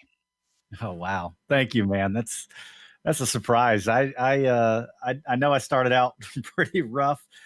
Homestead was, the season opener, and I was awful there. I had a couple of incidents that could have been avoided and got off on the wrong foot, and then really, really struggled to grab a hold of this car on the road courses early on. And, just really put in the practice laps as required and got better and better and figured out the car. And I'm not where I really want to be, but definitely had a better second half. And I appreciate Turn Racing and Lionheart for giving me this award. Congratulations, well deserved. And your second half inks was only 29 compared to 69 in the first half. So just like you said, you really did. You had a really clean second half, so it showed, especially, like I said, with bringing home the big win there at Michigan. So again, congratulations. appreciate it. Yeah, first half was nice. Second half was nicer. There you go. Well, congratulations to Ricky, and congratulations to all of the award winners here in the 2020 season for the Lionheart Retro Series presented by the DMLC Racing Channel. That's going to wrap up the 2020 season, and with that, we're going to turn things over to George Anzaldo one final time, and your closing thoughts on the 2020 Retro season. Season 4, hard to believe, George, we've already come this far. Yeah, what a journey. July of 2021 will actually be 7 years of operations for Lionheart. It's been fantastic. We've had just a great time here, just growing the league and putting on what I feel is some of the best racing here on iRacing. It's been fantastic. We've really enjoyed the growth and the sponsorship that's come about over the last couple of years. So we want to thank all of our sponsors from 2020 for their support. And then I also just like to personally thank GSRC for their hard work and dedication to the Lionheart Racing Series over the past 6.5 years. We certainly could not have gotten to the point where we're at now without their help. So on behalf of all the drivers, the admin team, sponsors, just want to tip our hats off to GSRC and again say thank you for all of your hard work for the last 6 years. We really appreciate it. And yeah, we're looking forward to see what kind of racing we can bring for 2021. I think that 5 wide there here at Auto Club, I think it's just a testament and a great way to close out the season. It really just shows the 3 things that make up Lionheart, which is competition, commitment, and excitement. And I think that we don't have that without all of the people behind the scenes and the drivers and everybody that helped make it happen. So again, on behalf of everyone here at Lionheart, just want to thank you, all the drivers and sponsors and the viewers who've stuck with us. Actually, between all of our viewership, it's close to about 100,000. So it's actually 50% higher than last year. So each year the views continue to rise, and I think we owe a lot of thanks to GSRC for putting on such a great show all these years. So again, just want to give my thanks to everyone involved, and have a great off season, and we'll see you next year. All right, George, thank you very much. I just want to say that I appreciate the opportunity, and Brian had to step out because Brian's got to be up bright and early, as we know. And I know that Brian, I'm speaking for him on this one, but we both appreciate that you trusted Brian and I the last 2 seasons to hop into the booth here, the Retro Series, and everybody at GSRC trusted us as well. It's been a lot of fun calling this series the last 2 years, and we're obviously, Brian and I aren't going anywhere. We plan on being a big part of the series next year in the cockpit as well, and who knows, maybe we'll get a chance to jump on some broadcasts when the time has it. But just want to say thank you for the opportunity that you've given Brian and I the last 2 years to have some fun up here in the booth, and we certainly appreciate all that you've done and the partnership that you've built here at GSRC over the years. Man, love being part of it. Thank you so much, Jason. Really appreciate you and Brian being in the booth for the Retro Series. It's been a lot of fun. It's been a great ride. Hey, we get to do it again on Sunday. What do you say? Yeah, let's do it. Let's really close out 2020 here with our crown jewel, the IndyCar series. So I'm looking forward to that. Looking forward to finishing a race. So we'll see if that can happen. But no, in all seriousness, thanks again. You guys did a fantastic job. We really appreciate all the hard work, and yeah, we'll see you next time. All right, George Anzaldo, thank you so much. Hey, we want to say thank you to everybody that's made this season possible here on GSRC and the Global Sim Racing Channel. It starts with the DMLC Racing Channel. We heard a lot from Mark Cohn tonight. If you're looking for entertaining sim racing content, you need to follow the DMLC Racing Channel on YouTube and on Facebook. Mark, no longer the reigning Retro Series Driver of the Year, but he was in 2019. What a great guy he is. Here he's coming back to the series full-time next year, so It's going to be exciting to see for sure. HyperX, whatever you play, however you play it, HyperX knows we're all gamers. Folks, you can still use the promo code LionHRT15 at hyperxgaming.com. If you got some Christmas shopping to do for your gaming friends, that's the place to go. Sim Experience, it's second only to the real thing at simexperience.com. And Butt Kicker, feel what you've been missing. You can use a promo code there. It's Lion2020 at thebuttkicker.com.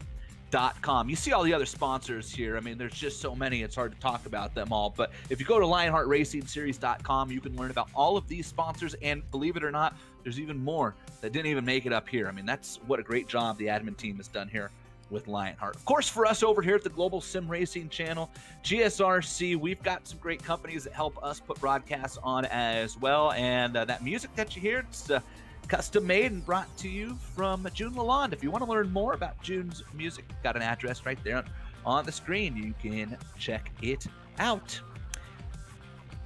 If you'd like more information about the Global Sim Racing Channel, go ahead and head to globalsimracingchannel.com. You can also follow us on Facebook, Global Sim Racing Channel. Twitter, we're at GSRC Channel. Same thing over on the Instagram side. You see all the great events we have coming up here on GSRC.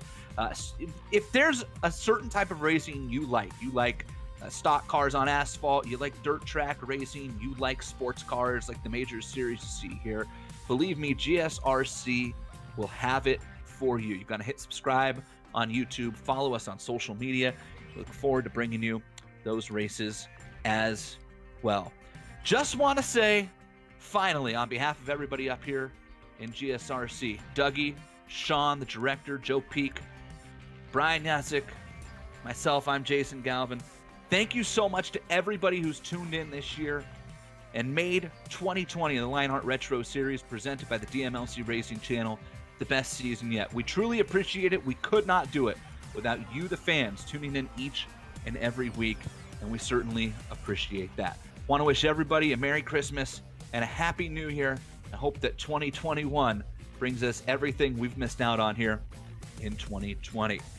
With that being said, congratulations to Ryan Otis, your 2020 season champion, Jason Bossy, your 2020 Driver of the Year, and Dustin Wardlow, your winner to close out the 2020 season tonight here at Auto Club Speedway in the DMLC Racing Channel Race for the Championship. Remember, folks, the only person who remembers that you finished in second is your wife and your dog. Happy holidays, everybody.